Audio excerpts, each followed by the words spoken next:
action. We're live. Alrighty. Hello, ladies and gentlemen, and welcome back to another exciting episode of Inside Movies Galore. And we decided, and I made the executive decision to have a little fun here with our theme. And so welcome to the Mustache Matinee, where we will be experiencing men and women with large mustaches in very odd places, possibly. What Dane, kind of places were you looking for? I know. I'm curious to find out. Let's talk to the snuffleupagus in the room. Dane, why don't you tell us a little bit about the movie for tonight? Okay, I guess I'm Snuffleupagus. I don't know where that came from. Well, instead of the elephant in the room, I just thought something different. Okay. Well, I'm more of an Elmo guy if we're talking about Sesame Street. So I just want to put that out there. But I'll take Mr. Snuffy. For some reason, my brain went, "You would be," and I don't even know what I meant by that. More of an Oscar myself. Well, it's not. I like Snuffleupagus fine though, but no, I like. It's one of those things where your mind says something that makes no sense, and you're like, "What was that about?" But I am an Elmo guy. But we're not talking about Elmo tonight. Although we might in the future, you never know. But we are talking about The Great Dictator, the masterpiece by one of my heroes, Charlie Chaplin, from 1940, which was his big middle finger to Hitler, back when it was not exactly popular to do that in the United States. That's right.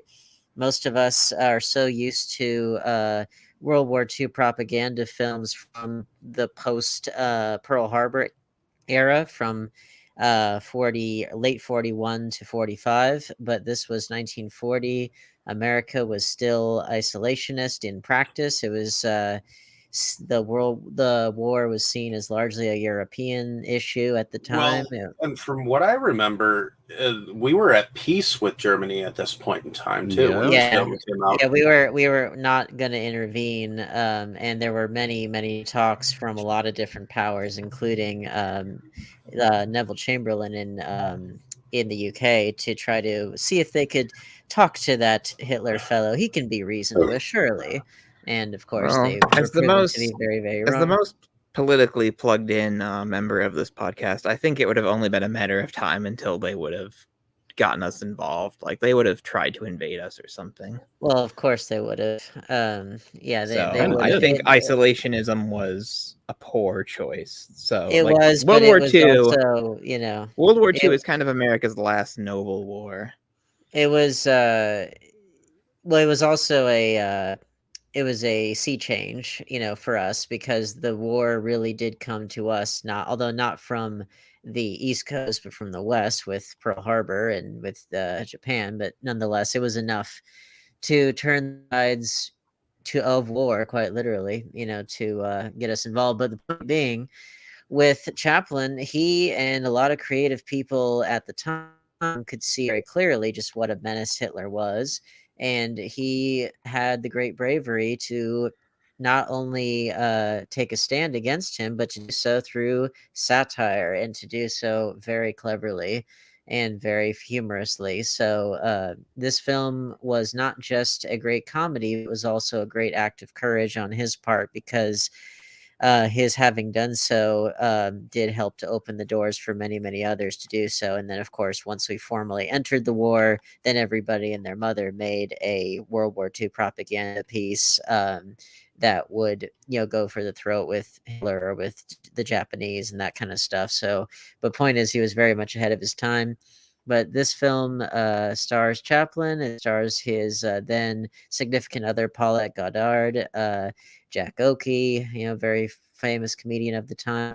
And yeah, the whole thing is basically a big satire of Germany at the end of the First World War, speeds right through the interwar period, Weimar Republic, and then goes straight into the film's stand-in for Nazi Germany, but of course they use different names and all that kind of stuff. But Tomania. exactly. So I thought that was odd, personally, that they would. well, I mean, I understand why they had to do it, but at the same time, it was kind of disorienting. well, tell us your Kinda first like- tell us your first impressions then, if you're 'cause So, I'm curious. So when I first got into film fandom, I focused mainly on horror, but at the same time, I was interested in learning as much as I could about. I'm trying not to sound pretentious here, but the first phrase that came to mind was real cinema. Like, I wanted to see the Criterion classics and really appreciate movies like in a way I'd never had done before. And so I had started going to the local library. This was before I even lived in Milwaukee. And I had been renting Criterion classics. And one of them that I had rented was The Great Dictator. And so that's actually the first time I saw this, was way back in 2013, 2014, somewhere along that time period. And it was a little beyond me at the time, like just what I was seeing. Like, I didn't quite understand. I didn't have the historical background that this was a parody. Like, from what I understand, Hitler himself actually liked Charlie Chaplin a lot. Like, he was a fan of Charlie Chaplin. And so Charlie Chaplin making this big piece where he is directly mocking Hitler was meant to be like a direct personal attack on Hitler, from what I understood. That's well, okay. So little background there. So Hitler, like just anybody else, so his favorite films that he enjoyed, he liked Snow White and the Seven Dwarfs. He liked King Kong, and those were big box office spectacles of the time, which is not really anything too remarkable, because that's like saying Pretty you mainstream.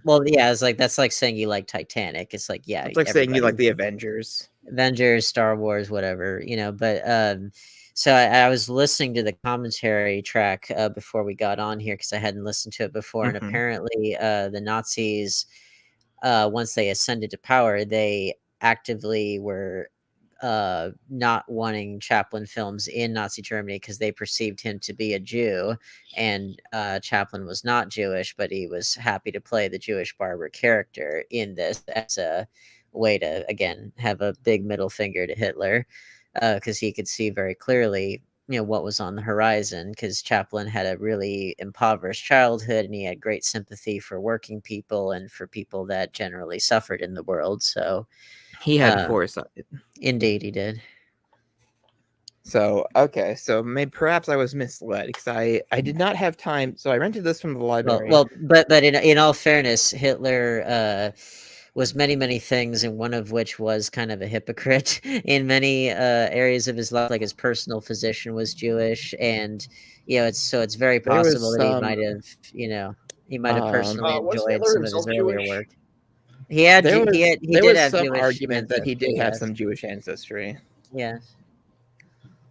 But anyway, I did not have time to look through the supplements on this, because there was a very short rental window on stuff from the library, which the library in the city I used to live in had quite a few Criterion classics. So I checked this out from the library. I watched it, and I didn't quite get it the first time.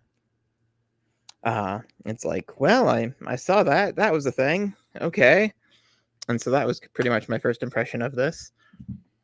And when I found out we were doing it for this month, with our initially baffling to me theme, which when I saw our lineup, I was like, wow, this is really cool. Okay, great.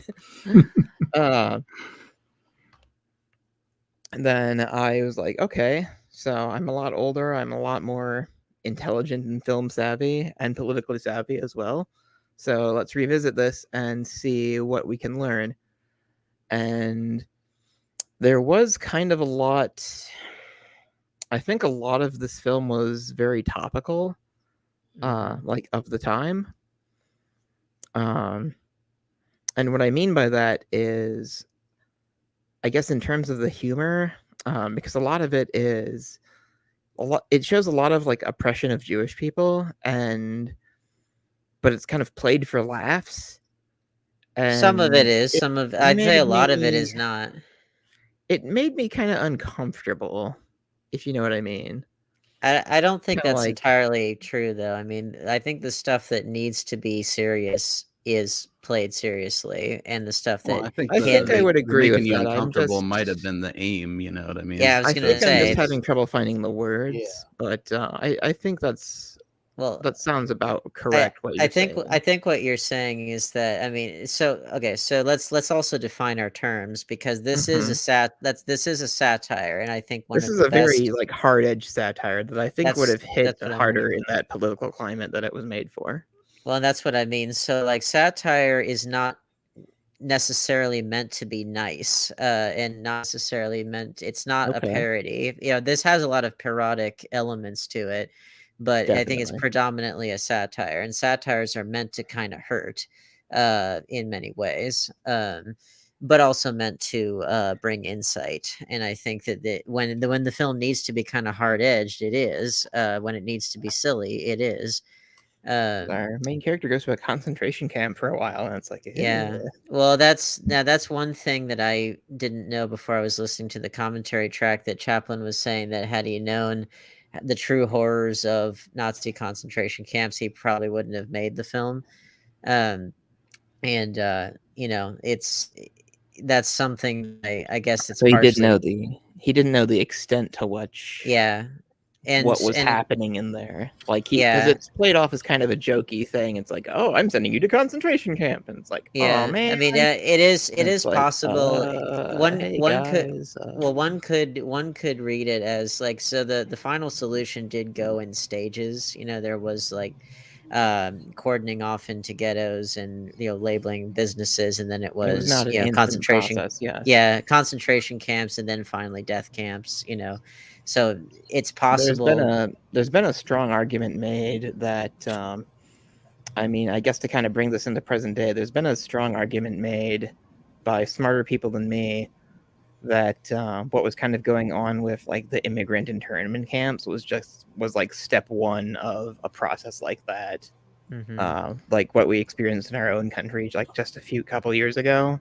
I mean, I know people probably don't like me getting political, but if you really look at the historical precedents, we took similar first steps towards, oh, they're not people, oh, they're here illegally, oh, we'll just shove them in these camps, and that's how it starts.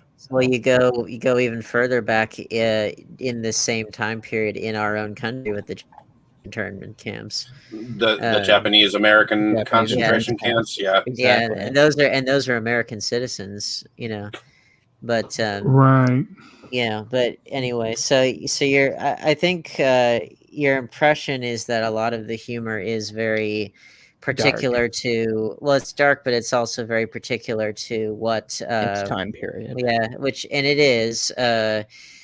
Chaplin was racing against time to try to get this thing out there, so he was making it in the late 30s, and so It feels like um, almost a. It feels almost like a. I don't. I hesitate to use the word propaganda piece, because it's meant to highlight the stupidity of fascism. Because there are a mhm, lot of scenes that directly show, how ridiculous this form of government actually is. mhm. Uh, so I understand the importance of like getting it out quickly, especially when like Hitler's increase in power was happening so fast. Mhm. So it's a much more historically important film, I think, than I realized at first. Uh, it's just kind of difficult to watch today in the full context of what we know really happened and what we know happened to people. I In mean, you can argue that for sure. I mean, I think that there's a certain philosophy when it comes to satires and parodies that, the best way to fight evil is to mock it, And I think that like this does that. I think the producers does that in its own way. Obviously, that's many years later. Um, I and think I very much agree with after the that to an fact. extent. But I mean, it is what it is. But I give Chaplin a lot of credit for being ahead of his time. This was a very bold movie for its Totally. time. Like I agree with Well, what you're saying about that. because then think about it. Once we actually entered the war, then like every comic book that was on the stands and tons of films were explicitly propaganda pieces, and it was very much in vogue, to do a anti-Nazi, anti-Japanese film and that kind of stuff. So it Even wasn't Donald Duck got really, in on that shit. yeah, it wasn't really courageous really anymore. It was just the matter of course. But but I do think so. What's interesting about that, kind of on the other end of the argument, was I remember watching Triumph of the Will when I was in college, just because it's part of film studies and all that stuff, and that it's a little different because that's obviously not only a documentary, but it's a Nazi propaganda piece, but it was very prescient of its time. And the issues that they talk about in there are like really like economic, and you're like, yeah, I don't think people these days would really have a lot of relevance for a lot of those kinds of issues, so they don't bring up the final solution or anything. But You yeah, know, the pictures are still very powerful, and that's that actually makes me think of a scene from a horror movie, Return to Salem's Lot, which is normally considered like B grade direct to TV kind of junk, but it does have some good intelligent things in there. Like one of the main characters is a Nazi hunter who is trying to convince the plot is basically, I'm trying to summarize this as quick as I can. The plot is basically this guy and his son come to Salem's Lot. The vampires there want him to write like a chronicle of like their society, and they want to like indoctrinate his son as a vampire. And it looks like an appealing lifestyle to them at first. And like when the Nazi hunter is there, he's looking for a former Nazi officer who turns out to be one of the vampires. And something goes wrong with this whole thing, and the vampires slaughter like a bus full of people. And the Nazi hunter makes this kind of speech about like the nature of evil or something to that effect. And the vampires are like, you've angered us, and now we're breaking our promise to not hurt people, and they just like kill like a couple dozen people on this bus. And the dad is like, son, you don't need to see this, and the Nazi hunter is like, no, he needs to see this. Yeah, exactly. Well, And that's kind of later on, it's like, do you still want to be a vampire? Like, what do you remember? I remember those people's screams.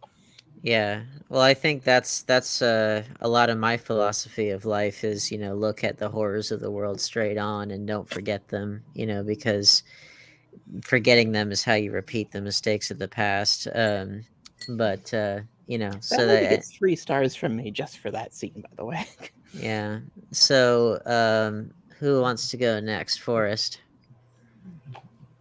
Overall, positive first impression, I guess, even though I didn't understand it at first. Seeing it this time really leveled it out. So, go ahead, Forrest. Okay, thank you very much. Thank you, Dane. No, Dane. Dustin. This was my first time watching it.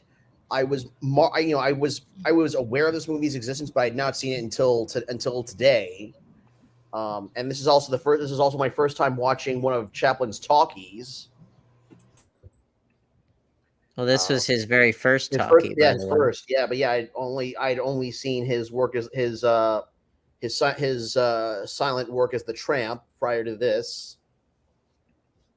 And this is definitely a movie ahead of its time. At the time, at the time it came out, it was a movie ahead of its time. But I think even now in the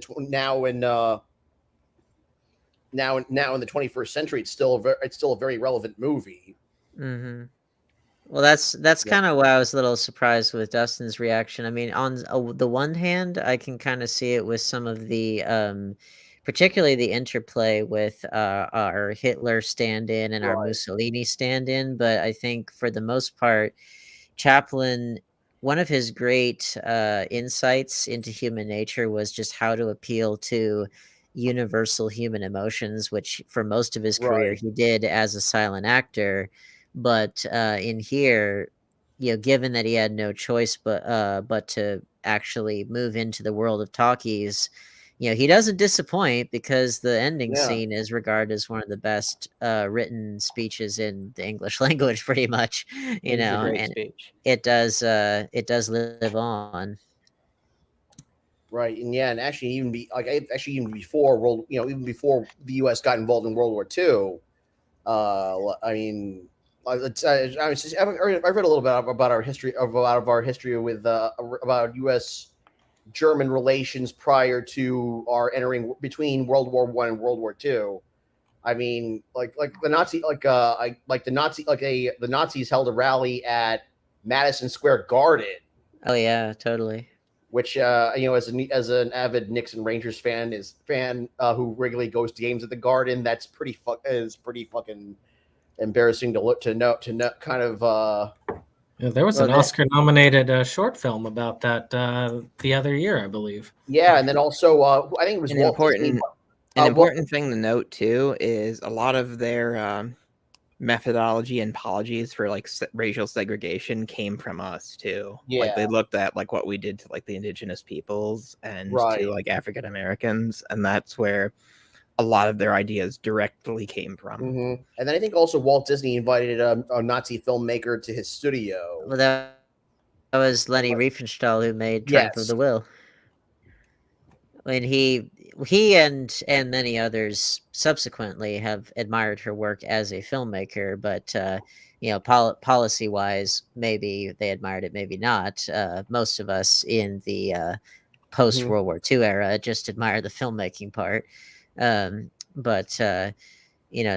She was welcome to meet Walt Disney, and there were a lot of fascistic movements in our country, in the UK as well. It's very possible that it could have happened in both countries at the times, and of course we still deal with the dangers of that today, and indeed. Far extremist movements are unfortunately evergreen.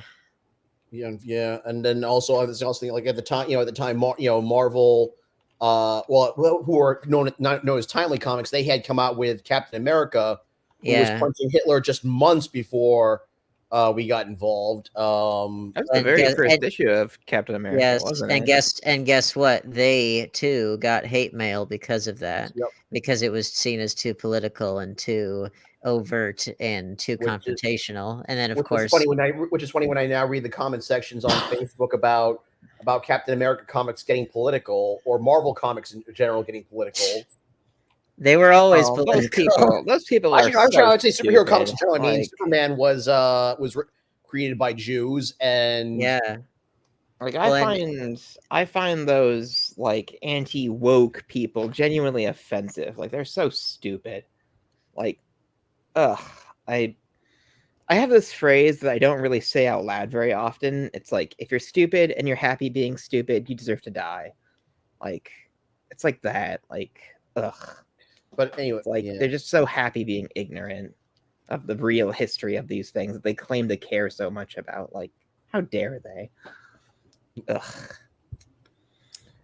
But this is really this is a very I think it was at the time it was a very controversial movie, and but I think it's one that it was relevant for its time, and but even now, like 80 here we are almost like 81 years later.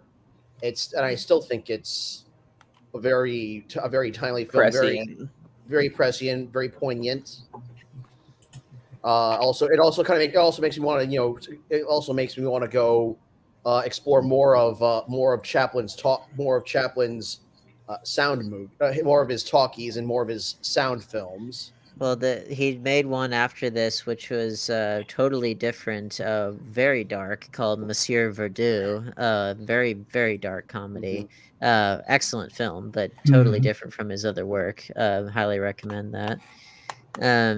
Let's go to Mo. What did you think of this film? Well, I loved it, man. I'm not certain this is the first time I've seen it. This is kind of one of those that it shows up on like historical film lists, and like I feel like maybe even there's like this most controversial movies special that I watched once that had on there. So I've seen clips of it gang of times over the years. Much like Forrest, I pretty much was mainly familiar with the Chaplin silent stuff. So I knew the dude could like get down with some stunts and physical comedy. But I was surprised actually sitting down and really taking this in, how well-rounded it is on all fronts. You know, there's a lot of good wordplay in there and some clever jokes, especially if you're familiar with all the players involved and the situation at the time. Absolutely, that lady that plays his, love interest in the movie or whatever is cute as shit. She's gorgeous and extremely funny. I think she's one of the funniest actresses that's of her era. Part of what makes her so cute, I think, is that she's got that natural zaniness to her, but she's also like just classically beautiful. Yeah, she's very Harley Quinn-esque in a way. And it's a good film, man. It's got a lot of great humor in there. Several times laughed out loud at like the physical comedy and the spoken comedy, I guess. And it's just, it's unfortunate out of all of our selections this month. It's one that I can't include in the running of, which I'm going to model my mustache after, because you can't pull this one off anymore. No, you can't. Not allowed. No, Hitler kind of killed that. This is like this now. I mean, Chaplin said if he knew I think Chaplin said if he knew the extent of the horror of the Nazi concentration camps, he wouldn't have made the movie the way he did. Yeah. Well, yeah. Well, shoot, he had said he's here to take his mustache back originally. Yeah, and that's in all fairness to Chaplin. I mean, he did the mustache thing first, and Hitler kind of.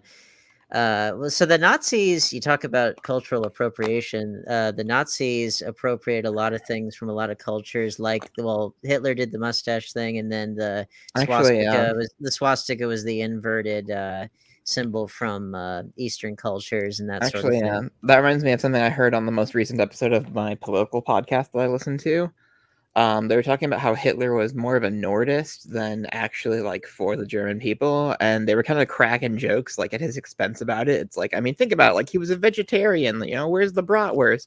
And that one photo of him in lederhosen, he looks like a cat in a costume. He's so unhappy. Well, one of my favorite photos of Hitler is that one where he's in lederhosen on the sled, and I just thought it was one of the funniest things I've ever seen because it just looks so ridiculous. It fits right in. It fits right in. Wearing this, it fits right in with the tone of this film, actually. But yeah, well, so the whole idea, the Aryan, that whole pseudo mythology, it's not unlike like what you see with like QAnon and stuff. It's very baseless, and it is predominantly very Nordic and very again pseudo. The origins are really, really nebulous and based in very, very little fact. But yeah, it is interesting there. And I mean, he was technically Austrian by birth.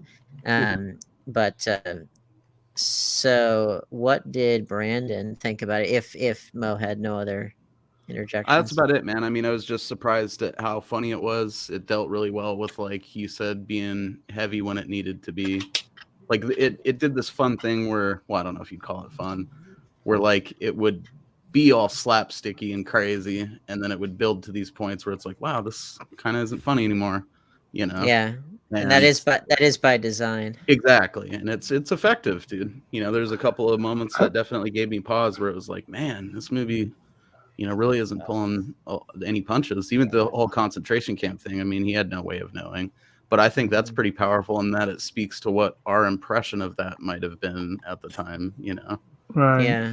I mean, there have been, that is true. I mean, I think as time went on, this might have been more as the war progressed on our end, but, more news came out about, concentration camps and death camps and all that stuff. And, it was a slow burn as far as the public's awareness and also of apathy levels and that kind of stuff. Just going on hearing like stories of it from my grandpa, who actually liberated several of those camps, even right up to the moment where they walked into the first one.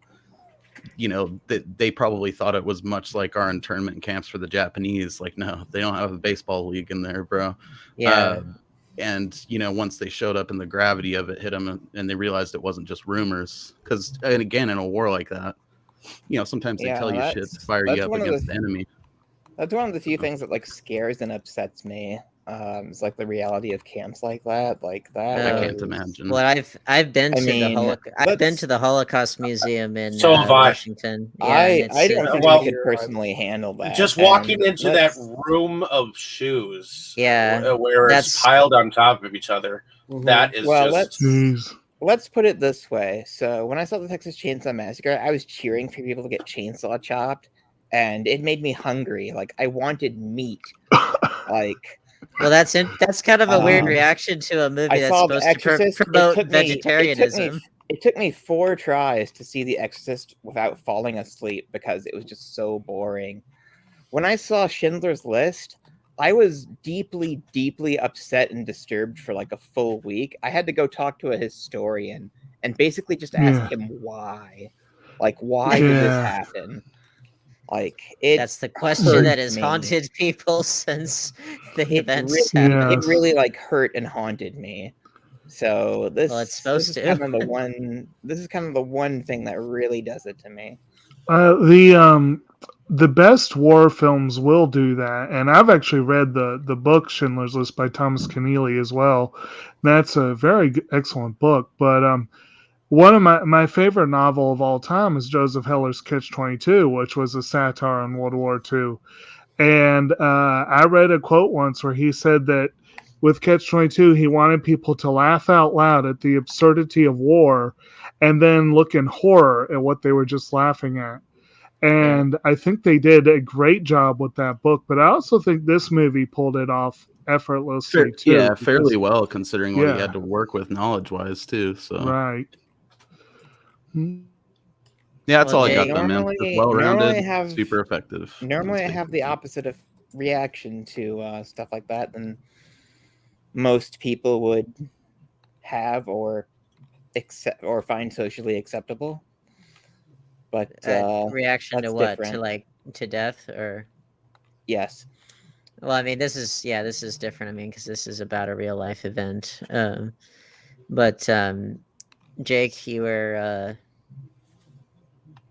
in the middle. Oh, okay. I guess I can go ahead and. This got very heavy.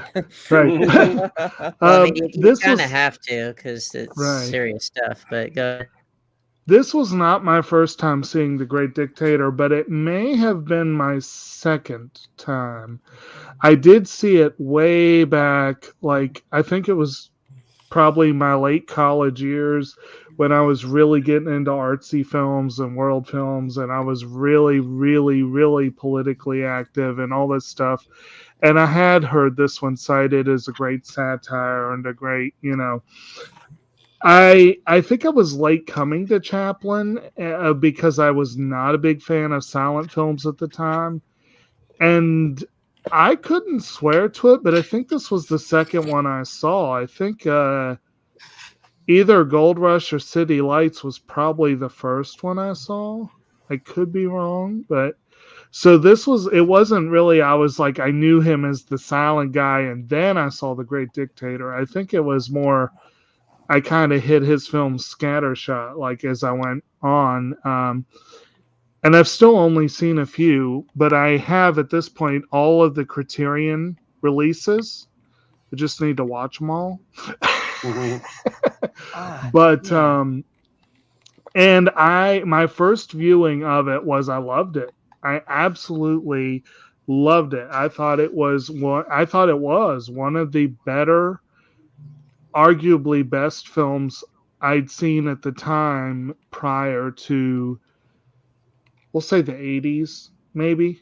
There were relatively few films that were genuine vintage films that I really loved on first viewing, and it was one of them. And it is probably still my favorite Chaplin film, but I really need to see some of the others and rewatch some to be sure of that.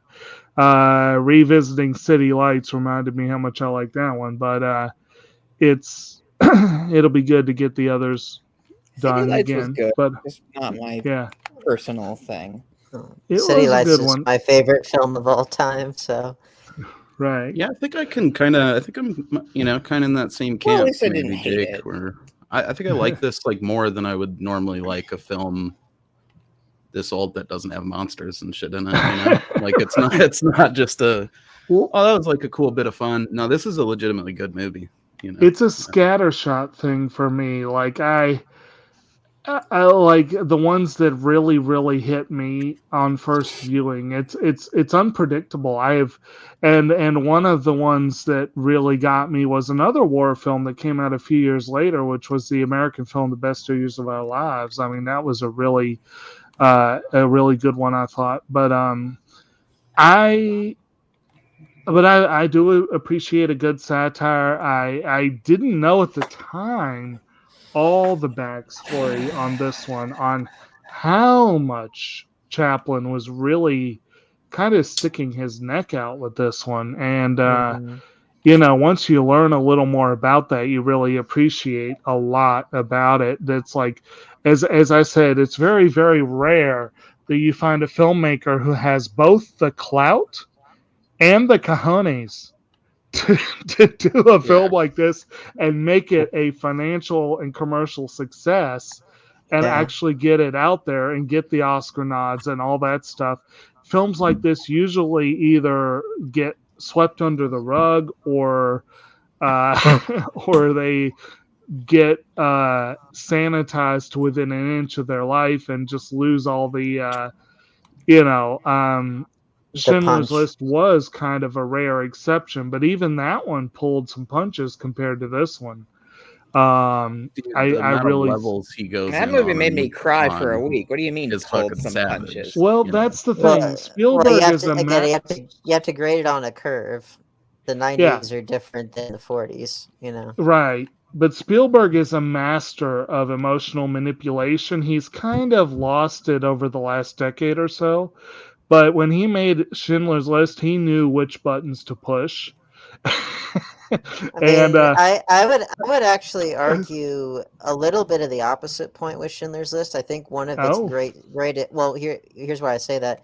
I think one of its greatest strengths is the fact that it's shot and the acting is very much like a documentary.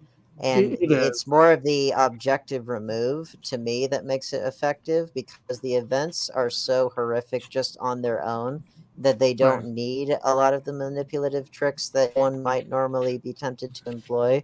And He that still in has a itself few. makes it more a few, That but red not as dress, much for as he might. example. Yeah, I mean, but not as many as he might normally be tempted to right, do, and it's right, because the events speak for themselves, and I really love that approach. Now, right. obviously, this is a totally different kind of movie, totally different aim. This Yes. is much more Totally in your different face, but time, it's as you more, said. yeah, it's more in your face, but it's Hmm. for satirical effect. Also. And Right. that's And they what were good able to get satire does. Satire, and they satire were, I is think, in your face. right. They were a little more capable, I think, than would be the case today to get away with lowbrow humor as a big part of the mix. Like a lot of the names are just kind of like just bad wordplay. Chaplin was a Like master at that, though. He was a yeah, master at sneaking things by the censors, which were quite right, Yes. prolific at that time. They were quite nasty at that time. right. Oh, But it definitely. was great that they may seem a little like bad puns or whatever, but it's like yes, it was a very creative way to get around it. But yeah, overall, my first impression of this was really great. I watched it technically twice this go round. I watched the actual cut and then I watched it with the commentary track, so I kind of sort of saw it a third time. And I watched the documentary that came with it, The Tramp and the Dictator, and those together give a lot of fun background, a lot of I wanted to watch all the bonus features. I just didn't have the time for it. And Criterion always goes the extra mile for the Chaplin films. I wish they'd get more of his filmography released, actually. Um, One I film and wish I at had this a my one, hands time. on the physical one again and what's had that? been able to see the extras, because that would have been really interesting nowadays with the historical context that Right. have. Yeah. Well, And what's interesting. Well, so you have your avatar there as the Criterion yes, cover. It's one of my yes. favorite covers they've ever done. And It's if very you look simple. It's got the bowler hat, it's got the mustache, and the and hair, I had to include it because it's orange. yeah. Think Well, about and that for a second. for Hitler's many Yes. faults, I guess he did sort of inadvertently invent the e-mover as a hairstyle. Well, dude, and this is like a 1930s diss track done in fucking movie form. So Basically, there's yeah. that savage But one too. totally. But Well, if the anybody deserves it, I mean, of course, I Mhm. mean, it's the you can't. Hitler's one of those safe targets these days, Dude, but how the hell is Epic Rap Battles of History not done Hitler versus Charlie Chaplin? they Needs to did happen. Hitler versus Darth Vader, but they should have done Hitler versus Chaplin. That would have been it would have been very Actually, appropriate for that's one this. of the that's one of the fascinating bits of the background, though, that I didn't know about before. Was all the and that's what that the Tramp and the Dictator, what that documentary leaned heavily into, was there was a lot of similarities between the two men, and probably Chaplin was a little wigged out to Yeah. learn about some of these. I'm sure. That's a great Like documentary. as far as Yeah. their like upbringings and that kind of stuff. Well, and they were born the same week. They Mhm. both adopted a country that was not their own and rose to fame and prominence within that country. Yeah. Uh, they both had that styling mustache. Which You was the know, if only stylish the stash at the admissions time. board on that art school had been a little bit more lax. Yeah, I yes, know. Well, that's that yes. famous He wanted to it's be an artist, but didn't have the You talent, might be able to go supposedly. sit down at a Denny's and gaze into a yeah. Hitler on the wall, you know. Well, and I've often there's that famous George Carlin quote of I wonder how different the world would be if Hitler hadn't been rejected from art school, and Yeah. I've often wondered that myself because it's like I wonder like is there an alternate universe somewhere where we're talking about Hitler the great Austrian Hmm. painter as opposed to Hitler the genocidal dictator, Hmm. I'm going to you say do something wonder that. somewhat controversial here. Not too bad, actually. Like Oh, as an artist. his landscapes were okay. Yeah, well, Like, so Yeah, they for were being the where he was nice. big, at the the time, that's big, for the sure. I big think I critique, agree with Mo's assessment, though. You'd see it on the wall at Denny's.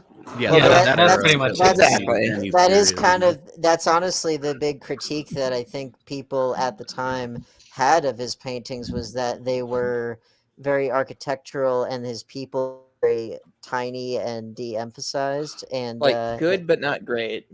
exactly. Right. And apparently, even as a youth, he had a so Hitler's his father was very abusive, but his mother was also Like, very indulgent, and so that was like the worst of both worlds. And so he grew up with this kind of sense of entitlement, and the but it does make you wonder again if those same impulses could have been channeled into being entitled artists with a big ego instead. And yet, when I visited the Eagle's you Nest, know, one of when the I read things when I read biographies, like, I actually kind of sympathize with that because I had the same kind of terrible parents. Well, and I kind of again I sort of it reminded me a little bit of like the whole moral of like something like Joker as far as like certain people getting like consistently bad breaks, and they want to do something creative and then they don't have the moral fortitude or the willingness or the whatever to stick it out and then they succumb to the Yeah, toxic as a zeitgeist of the disclaimer, though, I time. feel it needs to be said that that doesn't mean you shouldn't have, if you saw him on the street, like, it was your moral duty to kill him where he stands. So Well, I'm not once saying once you know, don't do that, but well, once you know that he's past the point of no return, I'm like so he spent a good portion of his youth well studying art, and then after World War I, in which he served, he was also a street painter in I believe Vienna, if I recall. Um, And but then it was in that time when Germany was changing, and he joined the Nazi Party. He didn't found it, he joined it and rose up the ranks pretty quickly. And of course, Fun it fact too. rewarded World all War of his. One era, Adolf had a fantastic a handlebar mustache. I think they're Yes, called. and guess what? He lost one of his testicles due to a bullet wound, and the British actually used they used the Colonel Bogey March. Da, da, da, da, da, da, da, da. They did that, and they did Hitler has only got one ball, and they did that to mock Hitler and raise the troops' morale and everything. So we're getting all kinds of great World War II facts in here. But yeah, so a lot of history on this episode, folks. Indeed, but important history, like the fact that Hitler only had one ball. Oh, Dave was trying to say something. Yeah, Dave, what were you saying with the eagle's nest? Dave? You were saying when you visited the eagle's nest. Sorry, I had to unmute. I actually went to Germany. And when I visited the Eagle's Nest, one of the things that I heard was that the Eagle's Nest was actually built for Hitler for like one of his birthdays. And by the time it was built, he only visited it 10 times, even though it was like supposedly his second headquarters, because he was afraid of heights. Yeah. Yeah. So got some Hitler good photo ops up there though, so you'd think he was there all the time. Like that's just what a slimy bastard. Well, get a photo of me over here observing the Alps. The hills right nearby the Eagle's nest are facing the same hills that you saw Julia Andrews singing The Sound of Music on. So that's another cool thing. Well, so you want some more uncomfortable Hitler facts? He was creepily obsessed with his niece, made her urinate on his face, and she eventually killed herself to get away from him. Excuse me? He's also obsessed with his farts. Took medications so he didn't have to do it. Yep. He was very obsessed with his. It's kind of a cliche of the whole like, oh, Germans excited about poop, that whole thing. But he kind of fit stereotype. But yeah, look up Hitler and his niece. It's quite the read. But I just always thought it was interesting because I often joke about dudes that are up their own ass being obsessed with their own farts, and this dude actually was. He was pretty far up his own ass too. Well, and there could be a whole other podcast about not just Hitler, but about dictators in general. They're incredibly eccentric individuals, beyond just like oppressive and everything, but like their actual personal habits and histories with families and stuff are just so bizarre. Like, I mean, even in our own lifetime, Gaddafi was incredibly flamboyant, and it was just that could be a whole other podcast. But anything more, Jake, before we go to Brandon and finally Dave? No, we can maybe start talking about the plot of the movie. I know I do tend to try to glaze over that just because I want people to actually see it. But Brandon? Actually, there were a couple of things. I noticed that, of course, we can't also ignore the Three Stooges' Moe, who also had the mustache. And just a short time before this movie, they had released their own Hitler parody. Yeah, I can't remember what it's called, but I had seen that. Yeah, you Nazi spy. Yeah, Nazty, and they was well regarded or well. They were Jewish, actually. The Howards and Larry Feinberg, aka Larry Fine, they were all Jewish. Yeah, it wasn't as well seen, or actually, it wasn't as noticed, I guess you could say. But I remember watching it as a kid. I grew up with the Three Stooges, and I remembered that one. And of course, Chaplin was actually banned in Germany because they thought he was Jewish. Yeah. Though, like in that documentary that's on the disc, and if you have the chance, definitely check out the special features on that disc where they had, where Hitler apparently in his rotation of movies did see The Great Dictator and may have even seen it multiple times. because apparently, regardless of what he would express to outward, he actually did have a sense of humor and could take jokes at his own expense within his inner circle, which is a funny thing. It's amazing. Yeah, exactly. But that's kind of that dichotomy. I mean, and you see that. Yeah, well, again, like I said, Hitler was very hypocritical in a lot of areas. Supposedly, he laughed at the globe scene. It's magnificent. I can see why. Yeah. He bounces it off his Yeah, booty. that's one of the more memorable. It's my favorite parts of the film. This is not my first time watching this film. Actually, quick thing. In Lupin the Third, there was an episode where they had a Hitler-like character do that same dance with the globe balloon. Beautiful. Oh, that's Very undoubtedly cool. an homage. Exactly. Like when I saw that, I was like, "Oh, I saw But this you in Lupin want the Third." keep going, Brandon. Well, definitely not my first time seeing this.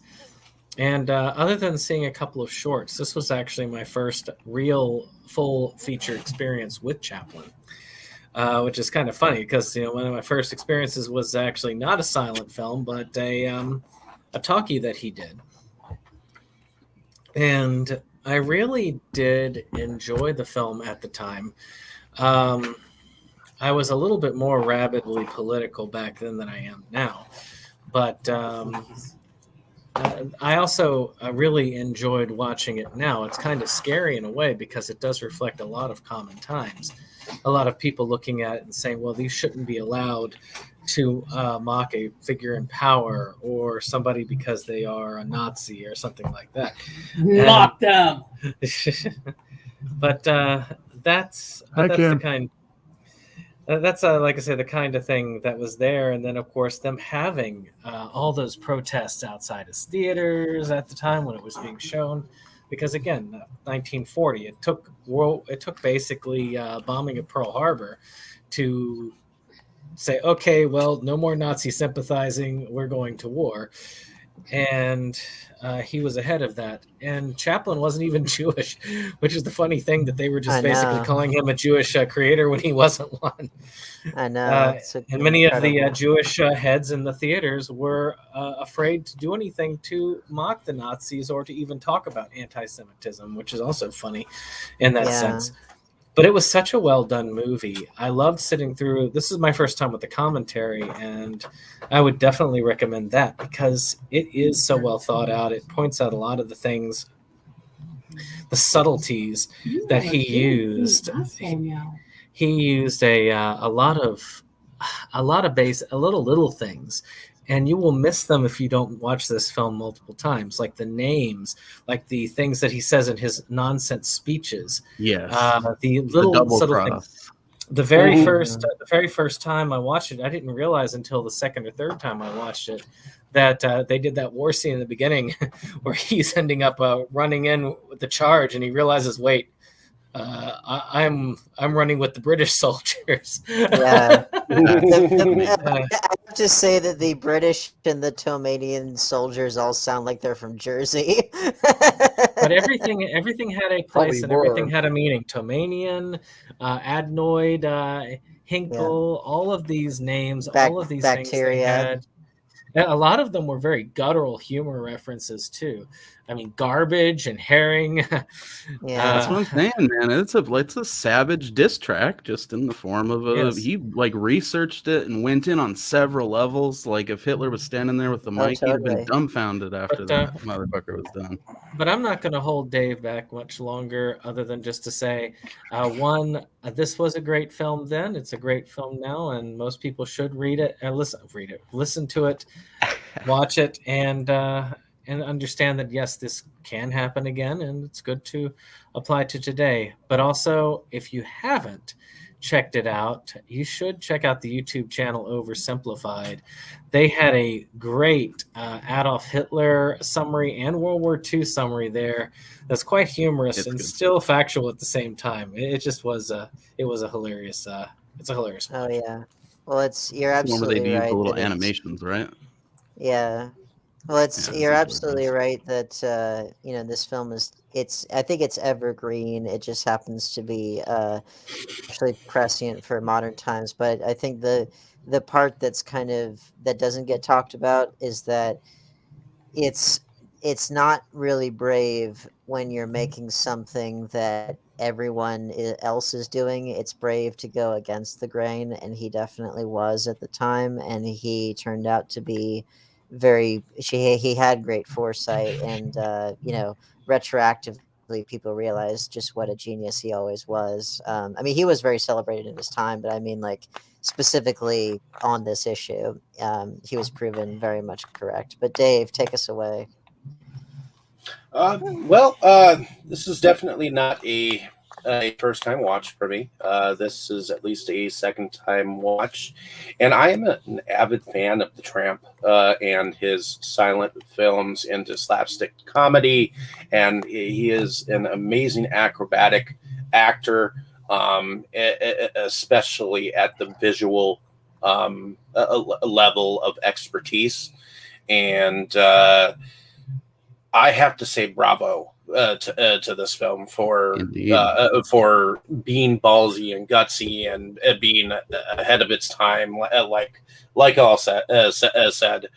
And but I looked at it this time as if I were viewing a Houdini performance, because Houdini, he would actually go about, and whenever he had a show, he would do like magic card tricks in the first act, a dangerous act in the second, and then the third act would be to mock his mediums that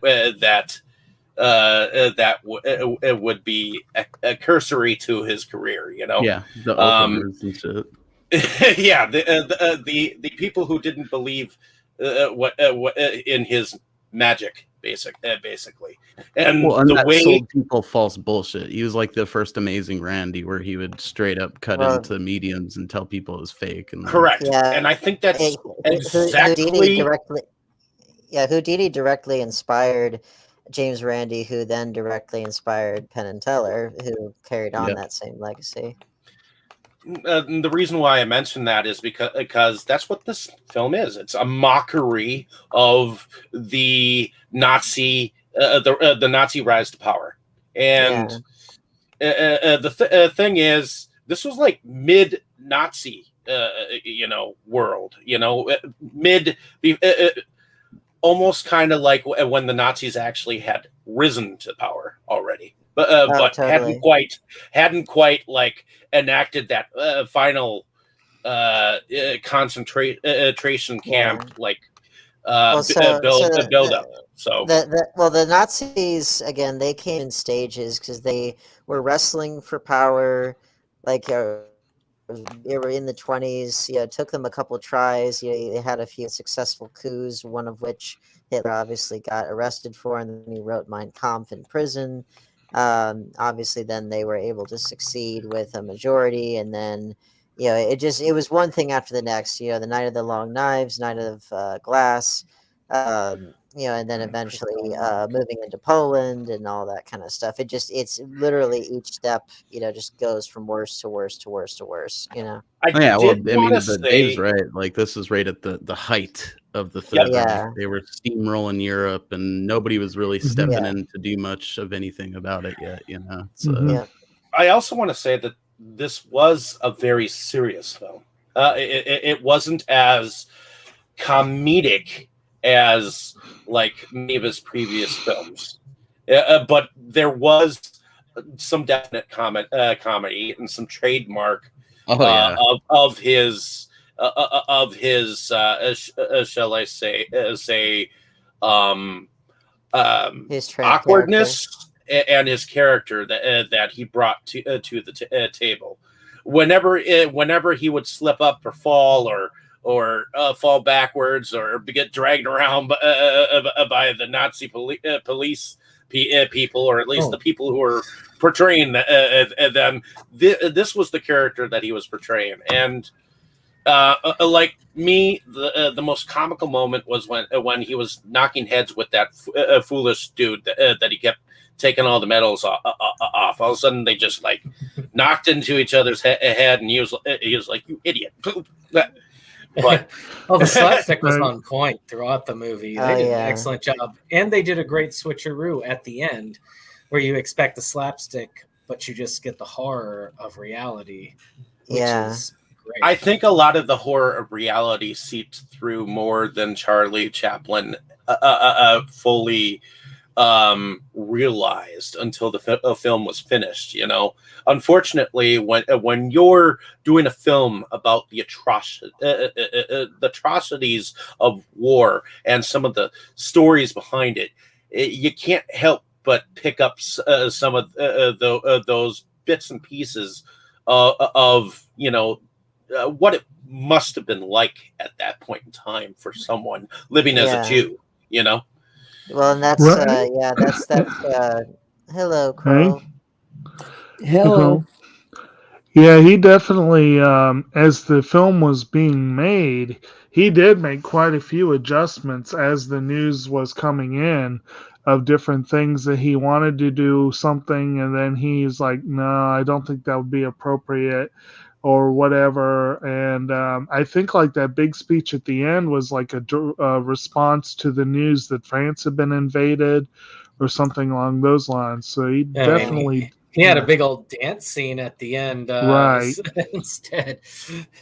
Yeah, well, I think to Dave's point, I think I've always been of the belief that comedy and horror are very heavily intertwined. They're kind Well, of two sides of the same coin, because underneath a lot of comedy is horror, and underneath a lot of horror is comedy.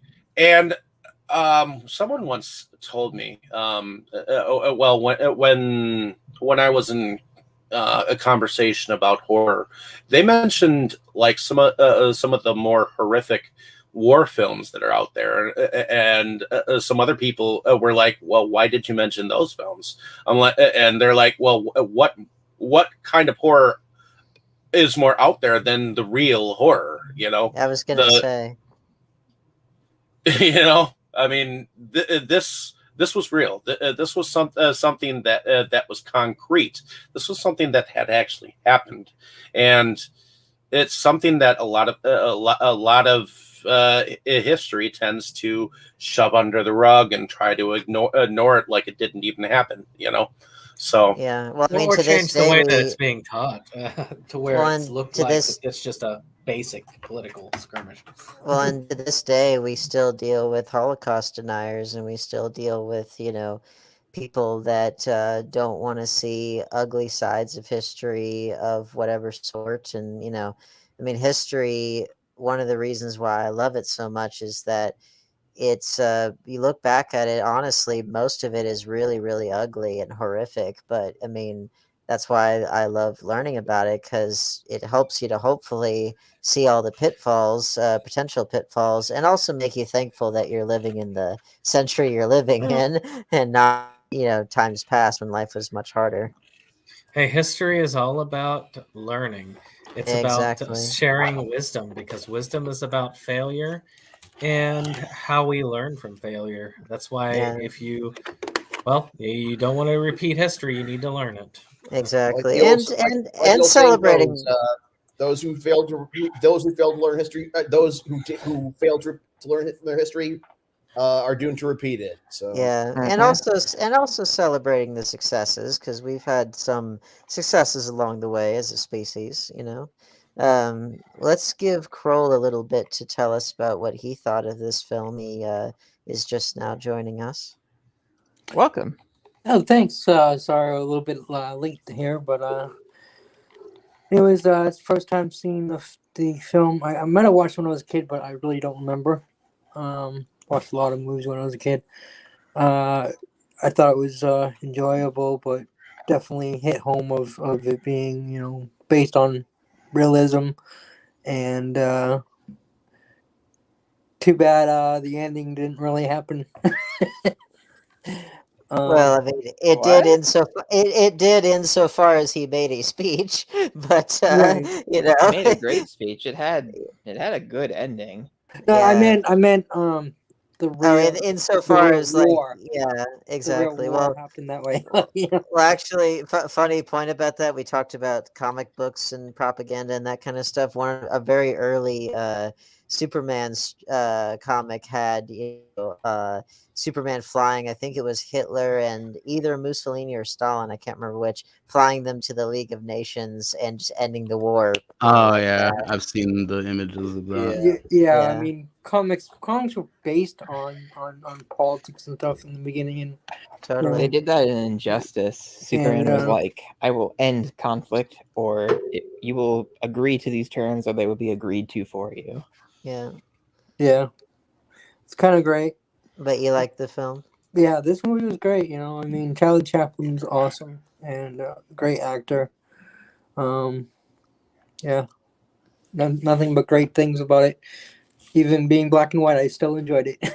Well, I enjoyed it specifically because it was in black and white, but that's Yeah, it obviously feels not like the only reason. newsreel vibe to it or Well, something at certain points. in you know? the in Yeah, the it almost Gives comment, seems some like a authenticity. I can see documentary that. Yeah. sometimes, but well, in the commentary track of the Criterion version, apparently Chaplin was like, Hitler helped in the making of this movie by supplying us with some great, stock footage that we could use for the sequence of like watching the interwar period and then the rise of the Nazi stand-ins here. Because it's like got a lot of great stock footage. But it's so my first impression of this film, I think I was watching it in college when I would have been getting into Chaplin films. And because I watched this, I watched Modern Times, watched City Lights, which became my favorite movie of all time, which is saying a lot for me because I've seen so many. And, it was always so hard to determine it, but I did finally determine that City Lights was my favorite. And this one definitely ranks up there. Obviously, his arguably his most courageous film. It's a brilliant work of satire. It's just wonderful. My only complaint, because I watched this again before this time, I watched it with my neighbor. I showed it to her, and the only thing I noticed about it, which again, I have to consider the circumstances under which it was made because he was kind of racing against the clock and trying to determine what to include and what not to in a way that would be prescient. My one thing I noticed is that it is over 2 hours. It's like 2 hours and 5 minutes, which is still kind of long for a comedy.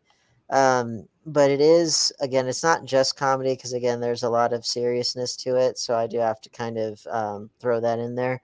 Um, but one thing that does make it a little difficult to talk about with the plot is that it is because I'm trying to transition into plot here. It is very episodic, insofar as like the opening prologue there is in World War I with the Jewish barber character, who that's what he's called, the Jewish barber, even though it is sort of the last call for Chaplin's Little Tramp character, even though he's not called the Little Tramp here, but he still wears a lot of the costumes and everything. But that whole segment there is supposed to kind of ease us in. It's a lot of it is a homage to Chaplin's his early silent film Shoulder Arms. Kind of eases us in with some more familiar slapstickiness. But again, it gets a lot more serious as it goes along. But it is honestly a little bit hard to talk about in terms of plot because it is very episodic and there's not the actual plot. It's very vignette. Yes. Vinaigrette. Sorry. Yeah. I was trying to find the right word. Well, actually, what's funny though is in keeping in the spirit of this movie with all the food puns, that actually kind of fits. It does. But yeah, Banana. a lot of vignettes, a lot of, and apparently, according to the commentary, the screen time between the Jewish barber and the dictator himself, Hinkle, is actually pretty split down the middle. So it's in a way, it's sort of like two movies in one. And kind of a Prince and the Pauper story in a way, as far as like switching places, but that doesn't happen until the very, very end. Whereas the Prince and the Pauper, that happens a lot more early on. And keep in mind, this film, I mean, for as long as it was, a comedy that long comedies don't function as well at that length Mhm. without a lot of skill. I watched 1941 not long ago, which is a Spielberg film, Yes. Yeah. Mhm. and it is exceptionally long. But I also considered it exceptionally boring. A Yeah. lot of I places. need more John Belushi, if you ask me. It was one that I think could have benefited from having severe time cuts because the length I think hurt it so much. Mhm. Yeah. Mhm. Well, But in here, this, Chaplin manages to use that time expertly, as he does. yeah. Well, in this case, like even when something isn't funny per se, it's still impactful or it's setting something up that will be paid off later in some way. I do Um, want.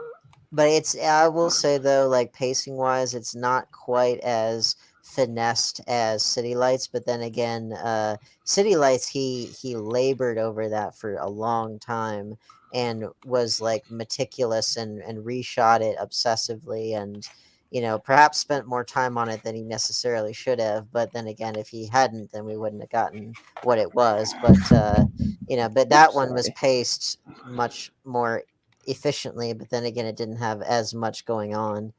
Supposedly he did the same with this one, and I think it may be an issue of the old adage that if you're taking a test you should not not rethink your answers. Hmm. Like I have a feeling that Chaplin probably had a tendency to do that because he would, because I know I'm kind of the same way when it comes to the arts. Like I tend to overthink everything, and it takes forever to get stuff done. Hmm. End up And painting one happy tree too many. yeah, there's never one happy tree too many. They But always need a little friend. but one thing on your note about them being split down the middle in terms of the screen time, I'm not sure I really noticed that. You might be right about pacing being a little bit off, but it did remind me of one of the what I thought was one of the best gags in the film, and it's a visual gag, which there's very few title cards in this movie because it is a talkie. It's not really a silent film, but it starts with a title card, and of course we're now familiar with the whole thing of like the names have been changed to protect the innocent or things along the lines of like Oh, I love any that. any any resemblance to actual people is purely coincidental or whatever. I love the title card that It's so starts with great. any resemblance between Hinkle the dictator and the Jewish barber is purely coincidental. Yeah, it's Yeah. so Well, classic. I love that, and then I love the other I title missed card. that. Oh, but that's Yeah. at the very beginning. But the other bit that I loved was about the little text prologue about how the war was coming and how the spirit of humanity got kicked around somewhat. It's like, yeah, only somewhat. Yeah, I like the That's like wording a there. that's like a brilliant, almost like pre Monty Python like deliberate understatement, which I Right. thought was great. Well, Um, I think the plot of the movie is fairly clear. It's just the way it is set up makes it yeah. feel Well, a it's little more it's disjointed than it is, yeah. The plot is clear. It's just more so that like it's not structured in such a way that there is like Oh, one singular through line. But it's more of like a series of vignettes that do ultimately go somewhere. But then again, life is kind of like that, and in fact, mhm. the story of Nazi Germany was sort of like that insofar as like we mentioned earlier that the rise of the party to power and this set of actions did happen in stages, and the actions here happen in stages as well. It's not all blitzkrieg all the time. It's they want to get there, but they also, one of my favorite kind of again stabs at like Hitler's own personal hypocrisy, but also an under spoken about aspect of war itself is financing wars, because wars are obviously incredibly expensive, especially if you're a relatively small to mid-sized country. The When they talk about needing to finance the loan from the wealthy Jewish banker, whatever that was. I thought that was a good kind of stab at the fact that they're willing to try to get money from the very people that they want to exterminate, you know. And I think that yeah, that there's a bit of delicious irony there, but also the fact that yeah, wars are expensive, you know, any way you slice them. They really But are. and yeah, but that there's a lot of, you know, just satires of the political process in general, let alone that of a dictatorship, which again gets into beyond just the oppressive, but also into the realms of the ridiculousness with the dictator's vaunted sense of ego. Not just Hitler, but just dictators in general tend to have a very vaunted ego, and you know, they get into realms that are so ridiculous that you would swear they were self-parody. But who I think somebody they got like to know they are sometimes, but it's I mean, really at the core of it, the movie is about the, you know, Jewish barber dude. He goes to war in World War One, kind of as a war hero when you think about it. He's, you know, rescues that pilot dude, I forget his name at the moment, Right. and is trying to Schultz. help him like take those orders out from the front to, like, you know, command, and they get, you know, they run out of gas in hilarious comedic hijinks of going upside down. But you know, they crash in the process of doing it. He ends up hospitalized and like loses all of his memory of the interim time, and ends up back in like, you know, Third Reich Germany, trying to get his barbershop back up and going again, right as like, you know, the real crackdown on the Jews is happening. And he doesn't know what's going on, so mostly through that he starts like fighting back. So there's a comedic tinge to it at first, you know. And he gets to see like all of the oppression and prejudice against these, you know, his people and everything. And they get a pass at first because he's friends with the pilot, with Schultz, which ends up going around and getting back to Hitler. And he, you know, tries to stick up for the Jews kind of, and gets sent away. And pretty much that's what I think sets them off, trying to get the Jewish barber, because he's like, he corrupted one of the generals, you know. Yeah, which, and I have to say, Schultz is a character that I think he represents something pretty important because, so again, Tomania is a stand-in for Germany, of course, and Germany has gone through many, many different government iterations over its storied history. You know, so in World War One, it was the Kaiser, and then, of course, immediately after that, it was the Weimar Republic, before becoming Nazi Germany, and then East and West Germany, and then modern Germany, blah blah blah.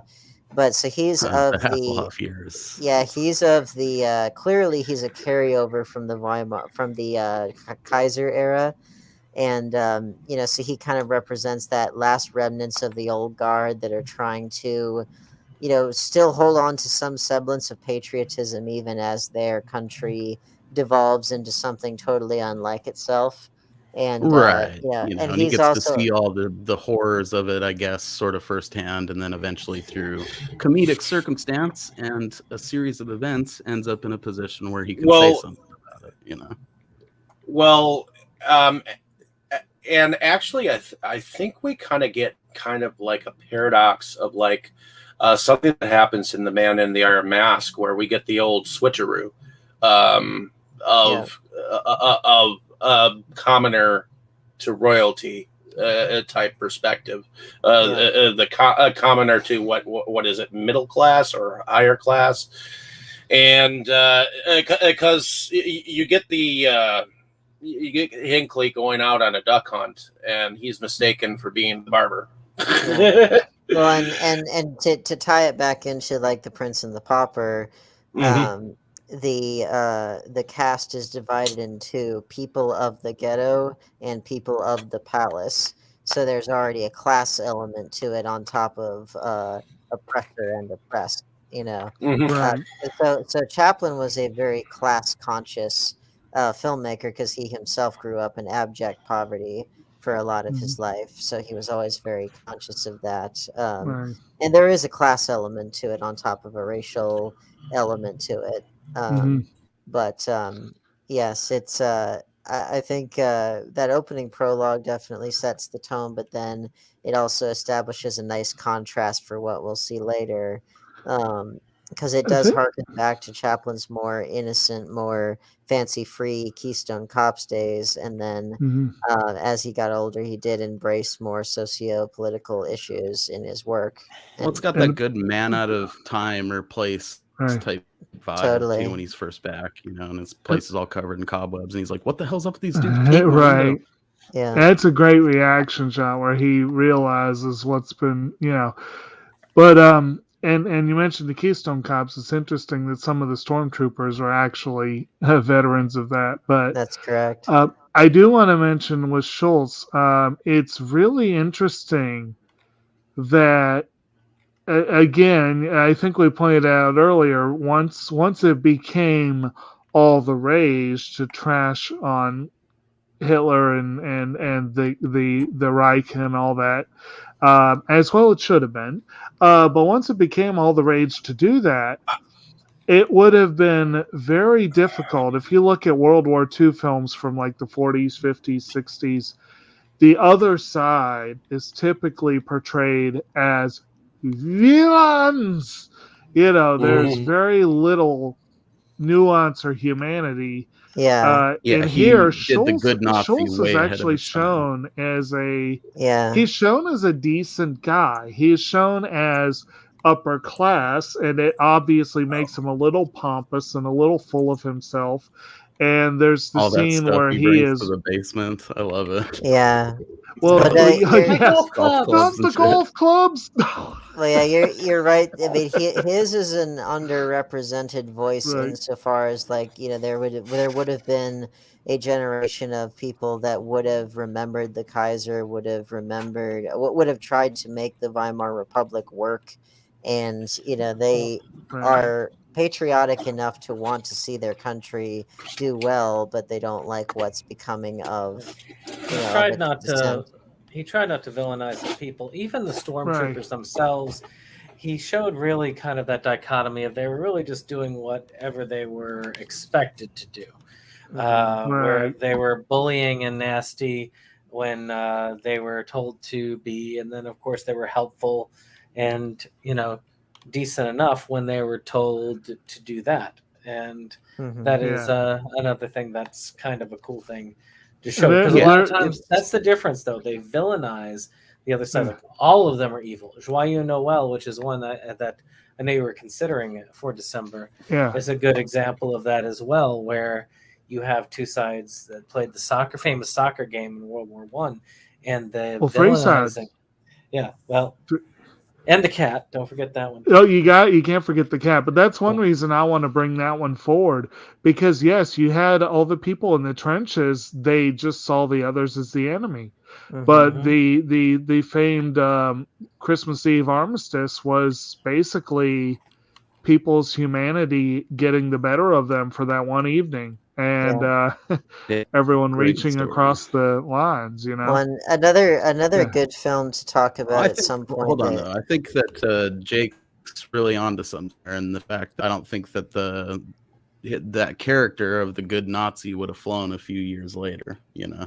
I think it took us Right. decades to get back to where they could address the more Yeah. nuanced I mean, elements of like the yeah, situation over there. Like, yes and no, because he also got like a little bit more degrees of nuance in something like Judgment at Nuremberg, and he even got something like Das Boot, which sort of signifies some of the Well, differences between Das like Boot's a the German film. They're more exactly. likely to show that nuance. Well, and right. they're more qualified to do it Right. also, but that kind of highlighted the difference between like your everyday either infantryman or in that case a submarine crew member versus like the officer class versus someone that actually would have worked as an SS officer or on a concentration camp, etc.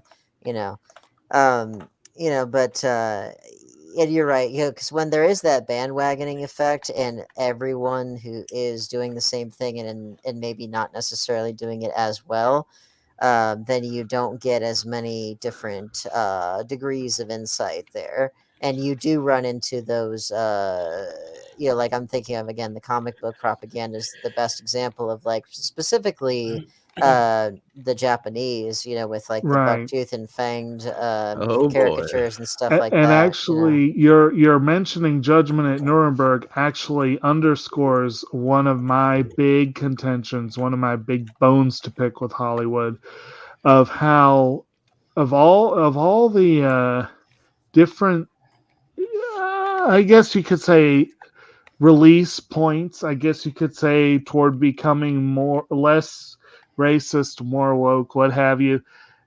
The Asians got this shaft big time. And We did. Judgment at Nuremberg, Completely. this is the 50s. We're already showing nuance with the Germans. I know. How long was it before they started doing that with the Japanese? It took them. Fuck, It took dude. them. Probably took even them, into the took them longer. 90s. Yeah, There's still I that mean, stigma again, against, like, I Japanese I there's- love me some 80s, Karate you know, Kid, but so- I still believe Miyagi was a stereotype.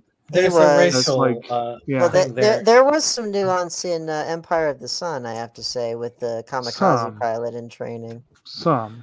That's Yes. the thing, though. There's also a racial component, and again, all things be considered, the United States was very much on the fence, and could have easily, if approached the right way, have joined Hitler in the anti-Semitism. And that's the scary thing. Is I mean, that's the way that things would go. I mean, there's even movements today about that whole idea of, we need to get rid of the criminals that are the other, that are not the pure, true Americans. That's basically our that's basically the plot of Wolfenstein 2, which is like an alternate history thing where like the Nazis took over the world. And in Wolfenstein 2, you liberate America from Nazi control, and you find out that a lot of people were actually really on board with the racial prejudice thing. We've had our terrible history with race and with anti-Semitism for quite a few centuries, and so it's not it's one of those things that we've had more of a our ties have been a little bit closer than we would have liked to have thought to some aspects of Nazi ideology. We had an opportunity to allow more to allow the Jews in Europe to come to America. When Hitler came to power, we turned them away. Yeah, it's actually kind of scary when you're listening. In the documentary showed this, the Texas senator who was talking about it. It sounded identical to political rhetoric today. Identical about saying, well, we can't let these Jews in here because they are the sole reason why we can't get jobs in our economy. Yeah, that is eerily scary. Well, we've got a lot. We need to take care of his country before we take care of other. We take care of others. We've got a lot of dangerous ingredients in the pot right now that are very similar to what Germany was going through at the time because of what was the big thing that was all that bull crap about the wall at the southern border, for example. Yeah, well, but what was the big stress point with the Germans in the interwar period? It was the fact that they were having to pay the countries that they invaded the humongous cost of reconstruction, and they were put them in dire financial straits, and plus just they had national shame because for such a long time they were very much kind of the paragons of Europe culturally. They had a rich history with music and culture and so many things, and they felt defeated and shamed, and so it was, and they had cultural divisions and racial divisions, and it was the perfect storm, perfect recipe for fascism to come in, because it's like this extreme attempt to achieve cultural unity and national unity once more, and of course it is born on the backs of oppressed peoples and ultimately genocide. Right. And of course, that time there was quite a lot generally of the fascistic and dictatorial tendencies in Europe. You had Franco, you had Mussolini, you had all these folks there. And I did like how Mussolini's stand-in here is Napoleone. Yes. And apparently Chaplin wanted for years to make a Napoleon film, and then he decided to base it on Hitler instead. But I liked how he went ahead and basically made the other guy an italicized version of Napoleon. Yeah. But much Oh, bigger, dude, he obviously. is so badass. I love how he calls him Hinky. Ah, Hinky, Yeah, what I are you know. doing, baby kid? Well, and I like the way Hey, I like the way he plays it because it's like Very- super, like it's so Italian that it would make Mario blush. Yes. But also it's very obviously vaudeville inspired, and it was Jack Oakey at the time was a big star, and Mhm. so they got to work together. But yeah, I love the interplay that they have, and I like that. so So glorious, apparently, trying to well, assert dominance on In each other. a way, Both barber in a chairs. way, it almost works. It almost works that Chaplin kind of got the dynamic wrong between the two of them, and made basically the Mussolini character basically bullying the other one into like there's that strong rivalry born out of and apparently I think by most accounts Mussolini was more kind of the follower of the two. Although both of them were I mean, he was in his own right a very aggressively dictatorial individual, no doubt about it. But Well, yeah. did he get it wrong, or was it intentionally meant to be insulting? Because that was Well, it well was Yeah. known by be that point. insulting, They'd but- already done the Spanish Civil War. You Well, know, I It's love definitely that. well meant to be known that like insulting. You gotta love that the he Germans used somebody. helped them out and gave them troops and everybody. So Well, and I can't help but You gotta- wonder if that you wasn't gotta meant love- to like get under his skin. You gotta love how he used somebody who is not Italian in the slightest to be. I know it's Right. great. Well, and I do think Might not fly today, but at the Yeah, time. well, in a I mean, weird does he kind say of anywhere in the commentary that was like Yeah, he's Irish. wrong, or Well, the Well, guy is Irish. I'm He got talking red about the hair. Mussolini Hitler dynamic in the movie? well, so in the commentary they were saying that the dynamic was a little in real life was a little bit more the opposite. That Hitler was more of the Right. the That's what I'm heavy saying. of the So two. I'm wondering if it was a Well, I mistake, think- or was it I like think that it was- they did it on purpose? I think it's probably a little bit of both, honestly, because I do think it serves a story purpose on top of a satirical purpose. Because at this point, we've seen Hinkle like just take Hitler out of it, just examine the character that's presented. At this point, we've seen him kind of be the big bad of the movie, and we've seen him, mince Well, around. We've seen Except him. when garbage is on the screen. Yeah, he's actually pretty terrifying. But Yes. we've seen him kind of mince around. We've seen him be very petulant, all that stuff. But it is kind of refreshing at that point to see him kind of having to be put in his place and to deal with someone who's even more of a large personality than even he is. So I mean, I would argue that even if you took the real life inspiration out of it, that it works for the story. Oh, for sure. But I'm saying like, I think it could work as an insulting thing that you're saying. I feel that's how I took it, man. Because if you're familiar with the actual history of it, the whole like bringing Mussolini there to look at all the awesome rockets and stuff like that shit really happened. There's famous footage of that, Well, and the fact so that Hitler his in real life country might was have been the full- more dominant one, but he had probably some inferiority complex, so he felt like he had to be extra hard in front of Mussolini. A dictator with an inferiority complex, no. What was you were Dave, talking earlier about your George Carlin comments? What was the one about him saying it was war was a bunch of guys standing out in the field waving their pricks at each other, pretty Yep, much? Pretty much. Dave, you're trying to comment? Well, I was trying to say that the Napoleon dude, he I like the fact that his country was in fact bacteria. Yeah, me too. And I believe the capital was Aroma, wasn't it? Yeah. And you got to keep in mind, race does play a huge part in Chaplin's satire. Yeah. And there was no decision that didn't have some intent behind it.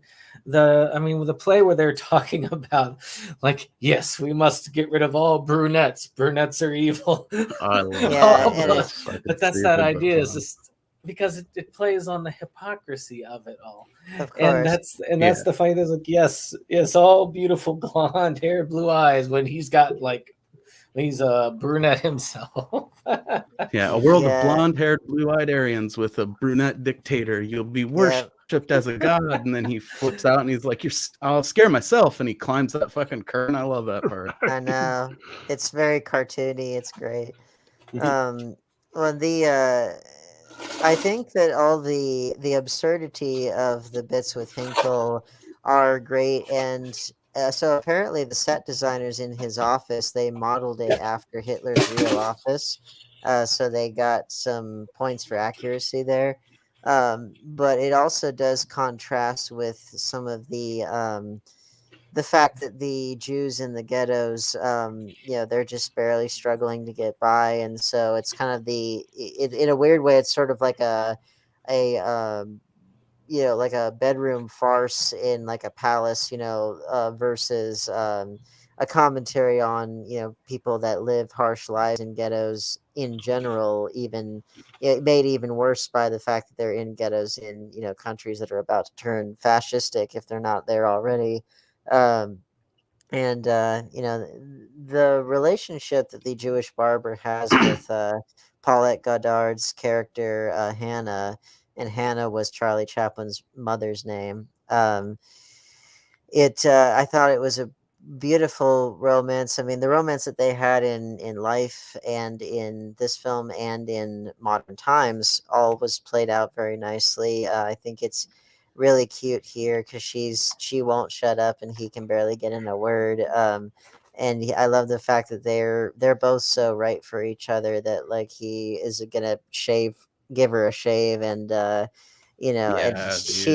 both she and he don't pay it any mind until well into the process, which That's I thought such was a a great genuine, scene. funny moment right there. That I like know. She it just almost makes a feels like they comment. break character briefly. I know. She just Well, makes this offhand comment about, "Well, I'm glad I don't grow whiskers," or something like that, and then he looks at, "Oh." Yeah, I know. And then she's like, "Oh." That was hilarious. And you can her tell whole that they're performance really was in love. fantastic. Well, and You she's can just just by so the way he looks at her and stuff. well, and she's just so gosh darn charming that it's like, I can totally see what he saw in her. Well, she has Definitely. one of the more powerful, like I guess, subtle moments of the movie where she talks about like, "Oh, wouldn't it be good if we could all just get along? Like even with all the oppression, I love it here, Yeah. And that's kind of them briefly commenting again, like you said, stage by stage, they got people used to this shit. It wasn't like they just threw them all in the cattle cart, Yeah, and that's a big question that gets asked with that too, is like, how could that many people just march to their death? It's because it was incrementally increased. Yeah, so it's showing it's that a they're in that process. spot where it's like, and that other dude talking to the old guy, I forget his name, where he's like, "What's the problem? Business is better than it's been. People are leaving us alone." Like, while they're still living in a fenced-in ghetto kind of situation. It's surprisingly deep for like the tone of the movie. Well, There's a lot of that in there. And it happens in life, all that stuff is a process. It doesn't all happen right away. But I think her character she's kind of the heart of the movie, and especially with like she's asked him, do you believe in God? Do you believe in God? And he kind of hesitates, and she's like, I do. And she keeps her sense of faith in people and in the idea that goodness does exist in some form, even in spite of everything. And you can tell that. So I know Chaplin was not particularly religious or anything, but he did keep a sense of optimism about life in the world in spite of everything he had seen. And I think that's ultimately the Jewish barber. I imagine that he's probably in many ways a stand-in for where Chaplin and a lot of people would have been at the time, as like, how can one continue to believe in anything in the face of such abject evil in the world. And you know, that's why, like, with the power of the speech, not just a brilliantly written speech delivered with passion, but it's I think it's ultimately about a soul, seeking for such a long time to find the goodness that's left in the world, and I finding it think and being able to hold on to it. I think the ending of this film is more like, what if Hitler had a conscience at the end of it all? Like, if suddenly he turned around and gave a shit about humanity, and his lookalike that was is the cat- crux was of put that in last place speech. and- Well, Yeah. if you could have, because again, if there's one thing that Hitler and dictators in general, they do not lack passion. It just so happens that their passion is directed in evil, nefarious ends. But it's like if you took that same passion and put it towards something good instead. One could say that this was the first time, even though Chaplin spoke throughout the entirety of the film, this was really the first time that anyone ever really heard Chaplin on the screen, because that speech was not as his character, it was as him himself. And it's an idealistic speech. It's one that sadly, it's a speech which ideals ended up getting him basically exiled from the United States in the 50s, because equality and good for all is considered evil in our country for a while. Basically, the McCarthy era had this labeled as the ultimate socialist speech. Well, but he did come back, and he came back to the States before he died, and he was still loved, and he was still appreciated by the people themselves. McCarthy did meet his end, thank goodness. He did. Well, what I find so I love the speech just as much as anyone, I think. So he's not really known for his skills as an orator, but again, when he had to speak, he said a mouthful pretty much. He had substance to every word. The one thing that does kind of bug me, not about the speech itself, but just the way people they just know the speech and they haven't seen the whole movie, and it's like see the whole movie please, because it's well worth it. Of course, if there's one thing to take away from it, though, at least they've got that. I know, but it just that does bug me when people only know that, and then they share it on Facebook, and it's like, well, have you actually seen the full movie? I don't like black and white movies. Well, it's just like, I mean, it's a good movie. It's just, I think one thing that might turn people off is that a lot of it is just like hijinks, Well, yeah, but that's it is a comedy. That was the good part of it. That was the fun of the movie. He's masterful at it, man. Well, and then I'm not saying he's not good at it. It's just kind of the other thing. It's heavy subject material, and sometimes it kind of clashes a little bit. Like if you're not in the right headspace, you know what I mean? Yeah, I mean, but exactly. again, my whole slapstick in and of itself is hardcore acquired taste. So. Yeah, well, I mean, my whole argument with I used to not. My whole argument with that is always that I think I do tend to agree with the George Carlin philosophy that you can joke about anything, but it all depends on how you construct the joke. And if you do it right, then you can create not only great humor but great insight out of the worst that humanity can throw at you. And I would argue that he does that here. But then, the other thing that bugs me, again, not about the speech, but the way that people use it or don't, is so usually the videos of the speech that you'll see that circulate, they cut it off at, in the name of democracy, let us all unite. Yay. The crowd cheers. They cut out the very next part, which most people don't see. And to me, that's just as good, because he speaks to Hannah directly over the radio. And some of the stuff he says there is some of the best pieces in the whole movie. And it's like one of my favorite quotes of anything ever is, and he's like, "Look up, Hannah, the soul of man has been given wings, and at last he is beginning to fly. He's flying into the rainbow." And it's like, oh, geez, that's Chaplin right there. Chaplin will knows how to pull at your heartstrings. I wonder if he was actually mean- speaking to his mother at that point. It's very possible. I mean, I know that the death of his mother did greatly influence the making of City Lights. So it's very possible that that was very Like it was like his goodbye moment to his mother. Yeah. Well, it has a I very can see for the purpose of like random internet posting why you would cut that off though, because the main message of the speech is there. So if you just start talking about some girl named Hannah at the end, for people, people are going to be like, yeah, what's you have to going on? really see the whole thing in order to I get know. it. Yeah, Well, but that's kind of understandable. But that's partially my point. Is like the rest of it's so good that they need to see the whole thing. But Oh, yeah. but that whole bit at the end there, to me, it has a very not just optimism for the future, but also it has a very kind of like soul ascending to heaven kind of feel to it. And it very much I don't know. I think it's one of the most emotional pieces of film I've ever seen. It's pretty great. Yeah. It's up there with the ending of City Lights, but City Lights takes one of the cake better because- pieces of dialogue I've ever seen. totally. Or, like It's almost like she was listening to the wings of angels. Exactly. Well, it takes the cake. City Lights, in terms of endings, ultimately takes the cake for the simple reason that it achieves emotional resonance without needing dialogue at all, except for like a few inner titles, but a few title cards. But it's up there though. He always knew how to pull at the heartstrings. Now I will we say achieve that every night, man. when we actually look at the idea, I mean, I even shared the speech on Facebook, but I'd seen the movie many times.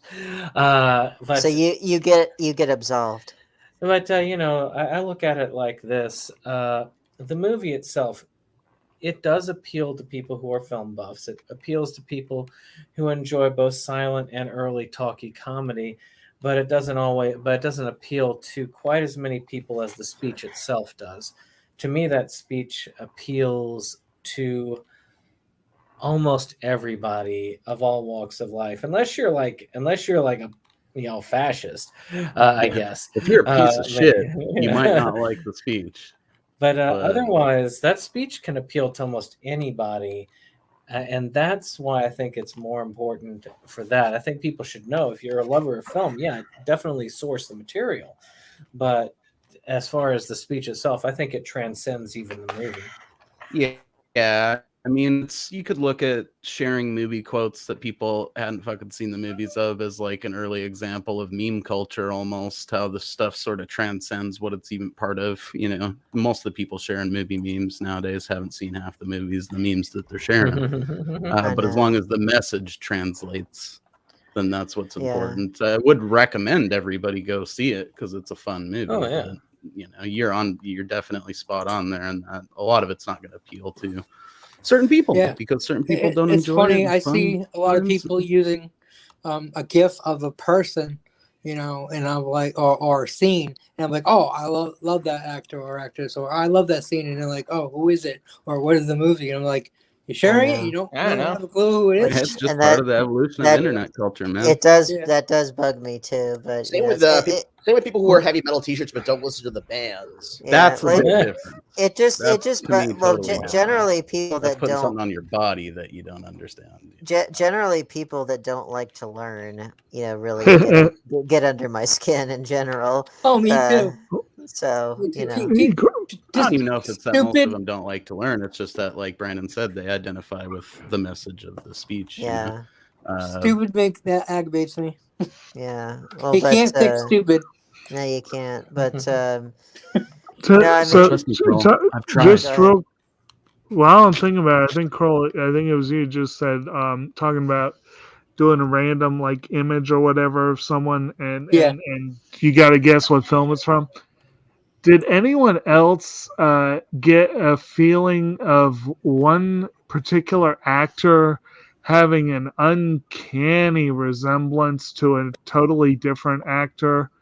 I was watching the scenes with Maurice Moscovitch, who plays Mr. Jekyll, and who apparently died during production. So unfortunately, he never got to see the film. But I swear the dude's a dead ringer for Ian McKellen. Yeah, I could see him doing the Magneto. So that'd be a fun way to kind Chaplin of style. test people's knowledge a little. Eric Lancher, of course, suffered under the Nazis, according Indeed. to X-Men canon. So a little tie-in there, I Very- suppose. And it's very sweet to see appropriate. old-timey friggin' Magneto whipping a Charlie Chaplin playing Wolverine around by his exoskeleton. He's doing that stunt. And I also noticed that Henry Danielle, who plays Garbage, his last screen role was an uncredited role in My Fair Lady. So that's kind of an interesting way to go out. But the yeah, I mean, I think again we could talk about each and every vignette, but I think we covered all the big points. I think trying to think. I mean, music. Chaplin did the music here, but he didn't. I don't actually remember any music in this. Oh, it's there, but it's not. I mean, I know it's there. It's just kind of one of those. It's not as emphasized as it is in his silent films, obviously, because silent films, it's just the visuals and the music, and that's all you got. So obviously, it's gonna be more prominent, right? And don't forget the music in general was kind of. That's what I was just gonna say. The music in general is kind of like the music you hear in these movies from the time. It sounds like something that you would crank with your complements hands, the story, but it doesn't stand out. Well, and apparently Chaplin the use was of music in that experimenting. barbershop scene where he shaves that dude to the classical music. Yeah, it's fucking awesome. Well, apparently Chaplin was trying to experiment with when not to use music as much as when to use music. Because is that barbershop scene like real time? Like, did he actually do that music was pre-existing, and so yes, he did choreograph it to that music instead of doing it after the fact like he normally would. Right, but the footage, it's real time. It's not like manipulated at all to make it on time with the music. I think it is synchronized because now because it is a comedy, they did do some undercranking and stuff, but I do think I don't think they undercranked that. I don't think they undercranked that bit. It's magnificently choreographed, man. The way he puts it all together, and then especially at the end when he puts the hat on his head and holds out his hand for the 15 cents. Oh man, I was like, I cheered, Don't forget his use of Wagner in the film. Again, reclaiming it, because again, Chaplin hated that Hitler was kind of preempting that particular artists and so on, and he did not want those artists necessarily associated with somebody just because they liked them. So he's like, again, reclaiming his mustache, which did not work, but he did manage to get it to where Wagner was not solely associated with Hitler. So that's a good thing. Right. Well, it's like those far right guys that you see now that have like the Punisher skull and stuff, and it's shit. From the Punisher wouldn't support. The Punisher wouldn't support those guys. Right. Well, like how many news reports have we seen at this point? I'm losing track. How many news reports have we seen of artists or bands who have sued a certain individual for using their music without permission? And this has become a commonplace thing of people don't want their stuff associated sometimes with the wrong crowd, and it's a hotbed issue. I mean, in black metal alone, it's changed the face of entire festivals, because on the one hand, you got the legit Nazi guys getting busted, and then on the other hand, you've got like the dudes that once did a split with a band that they probably just shared a record label with that are somehow now Nazis also by association, and it's like, I don't know. It's a slippery slope with a lot of that, but I mean, not too long ago, there was a controversy of Led Zeppelin's "Stairway to Heaven," that there was a band that thought that their song looked very similar. Spirit. That controversy is kind of a perennial controversy. Yeah, I was going to say that song is like a hotbed of controversy for a whole bunch of reasons because of the backmasking accusations and all that nonsense. But that's a whole other discussion. Point being, but, the whole Nazis co-opting imagery and shit, as Dane talked about earlier. That's basically what the whole Nazi gimmick was a bunch like a mixtape of shit they appropriated from other people. And Well, they've and carried yeah, that like on the into present day. You know, Speaking It's- well, speaking of imagery, the swastika was appropriated from Yeah. That's a if you flip it the other way, and it's a perfectly innocuous symbol, Right. from It's from Eastern like Buddhism cultures. or something, right? Yeah, exactly. Well, speaking of imagery, I don't know that we've mentioned it, and if we did, I apologize to whoever might have brought it up. But one of the best gags in the film, I don't think we've mentioned, is that their symbol, Is the double they're known cross. as they're Yeah, known the as the double party cross. of the double cross. I It's mentioned that like- right Yeah, out the gate. yeah. That's one of the most clever So- things of it, because at first you're Yeah. just like, oh, okay, it's because the swastikas kind of looks like, weird Right. crossy things. But then when you really know the history, that's what those motherfuckers were doing. They're like, oh no, we're not gonna invade. We're not Well, gonna exactly, yeah. And then tanks would just show up. That's pretty much how it was Right. going Well, down. Nazism in general was a weird hodgepodge of, political philosophies, of cultural iconography that they took and repurposed, and weird blend of like trying Nordism. to Nordism and trying to appeal to existing like Christian attitudes in Germany, while at the same time Hitler's inner circle was heavily into spiritualism and the occult. So it's like, it's just a weird concoction of things that don't all go together. But and yet they somehow all came together. Made a hell of a but, backdrop for Hellboy, though. That's what I'm saying. Yeah, something like that. But so any It is like some final comic book shit, even on paper. like- yeah. Any favorite scenes from this film? I like this. My favorite scene was actually kind of early on when they're showing just kind of a day in the life of the dictator. Yeah. And they have like all these different scientists that are like, I have invented this. And Yeah, it's they some keep fucking it's it some up. stupid contraction that completely The doesn't hat work. parachute. 100% effective. It's like Not effective. It's like hail, whatever the fuck his name was, and then he jumps out the window and the parachute doesn't work and he dies. And he just and the dictator just looks exasperated at like the lieutenant or whoever that keeps bringing him these people, and it's like, why do you keep wasting my time? I Right. know. He's just like he says it just like that too. Why Yeah. do you keep wasting my time? He's Yeah. he's not even mad. He's just like Right. he's not mad. He's just like exasperated. He's just like, come on, man. Like, I what is know. this? Well, It's almost like it is I kind don't of know how he could have known about it at the time, but oddly accurate to real life. The Nazis were inventing some dumb I- shit back then. yeah. I It was think like a that thing they my did. some dumb things, and yet at the same time they were frighteningly close to getting Mhm. as far as we were in a lot of areas. Like with Oh, so yeah. they weren't that far off from us in terms of the bomb. Look and how in terms of, advanced like, Japan is, but they still have people inventing like a thing to, keep your hot dog warm on a walk or something like that. I think that my favorite comedic scene was at the point where he took that one idiot lieutenant and like literally took his medals off and undressed the dude in front of everyone, and he was just looking at him like literal dumbfounded, dressing like, down. all the way down to the buckles on his suspenders, and it was hilarious. Yeah.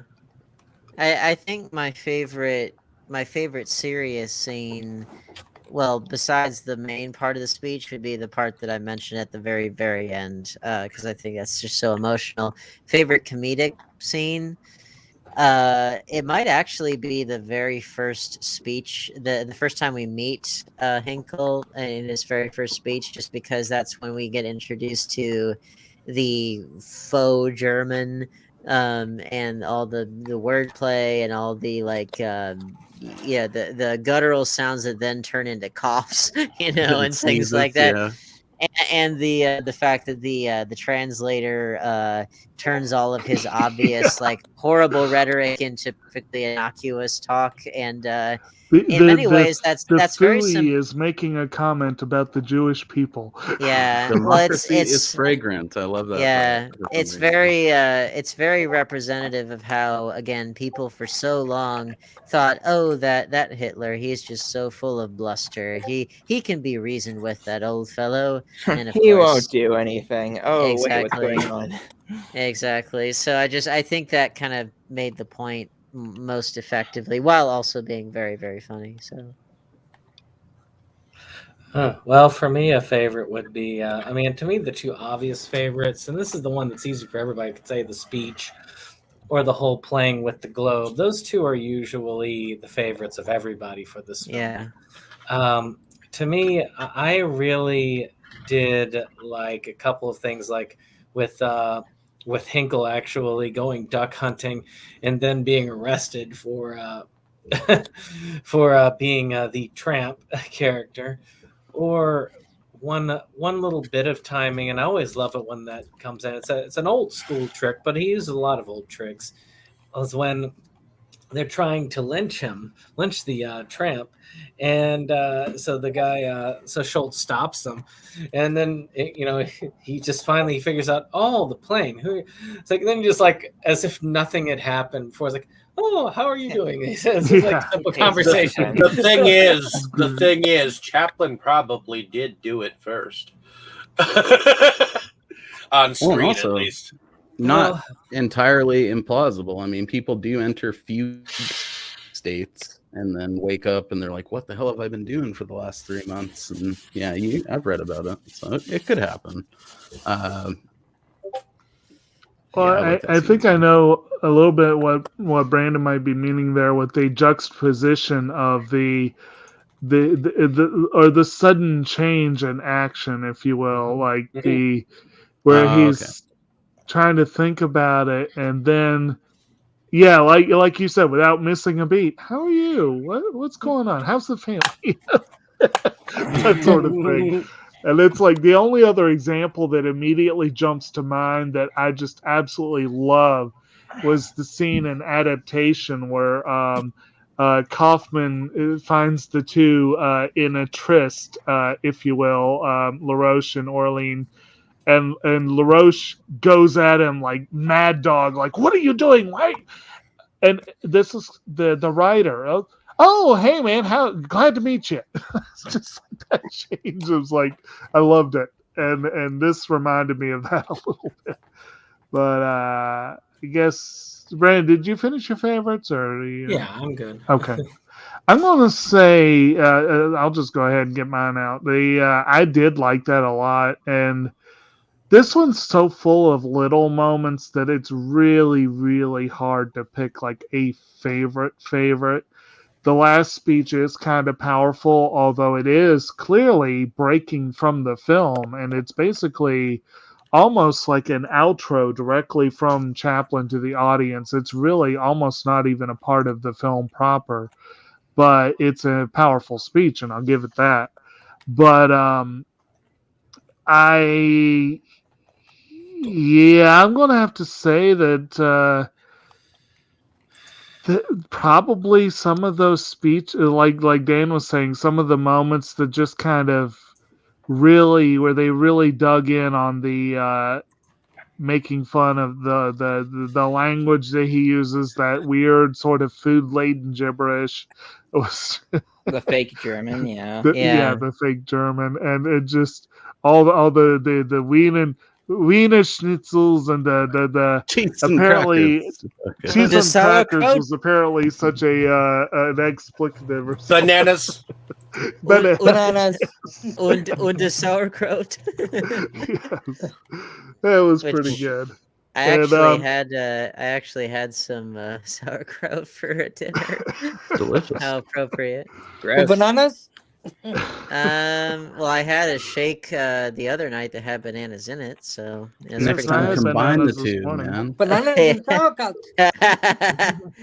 You get your vegetables and you get your fruit in there, but so another fun Hitler fact there. He took all of his poses, his facial expressions, his gesticulations, that kind of stuff. Studied opera performers a lot to try to emulate their style, and he apparently would practice those quite a lot. to try to get them down, and would like study photos of himself and that kind of stuff to try to achieve maximum dramatic effect and everything. And you do have that visual gag in here where he opens what looks like a file cabinet and it's a full body mirror, and he's like studying himself there. Yeah, so that was another real life tie. That was funny. Forrest, did you say your favorite scene? I would have to agree with you. I would with Hinkle's first speech. And Mo, did you say yours? I didn't. Again, I'm gonna have to echo what Jake said. This is one of those movies where there's like a lot of givens as far as favorite scenes, and then there's just so much good stuff. I know. The best that I can compare it to is like Spaceballs or something like that. Where there's just so many little things that are fucking funny. But in general, favorite serious scene would probably be where like there's that whole bit where they think they're cool after the stormtroopers come storming the place, and the one guy comes back in and he's like, oh, Stoltz or whatever said not to fuck with these guys, and then they leave, but then they hear that he was arrested over the loudspeaker, and they come back, and him and his lady are up on the roof, which the roof set was just awesome. I don't think we've talked enough about the sets in the movie. Or amazing production design on this film. Very expensive film. The whole World War I sequence was amazing. The trenches and apparently they had this they had to rebuild the ghetto. Yeah, they did, and apparently it was kind of a big budget comedy for the time, which you don't see. It shows. You don't see as many of those anymore.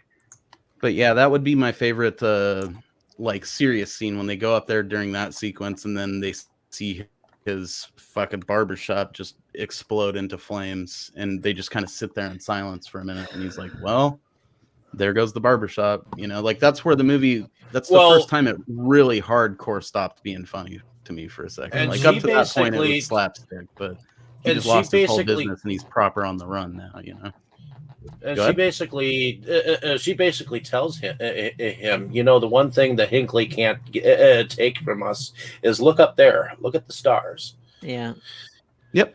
It's a great moment. It's a good thing to really kick off the last portions of the movie too. Yeah, that scene when they were invading the country, even where it was a similar scene where they were kind of labeling the shops, but instead of the slapstick as you had in the beginning, they end up just pulling out the gun and shooting the guy to the horror people. Right. It is it starts to get real right there, in a lot of ways. And I think in terms of comedic scenes, that's almost impossible to choose just one. I mean, of course, I'm wanting to go with the globe scene, especially where he's bopping it with his booty. That's just how's that not been recreated in like a modern hip hop video or something? That's amazing. The world bouncing. What are you talking about? What's your name? Did it in Wrecking Ball? Get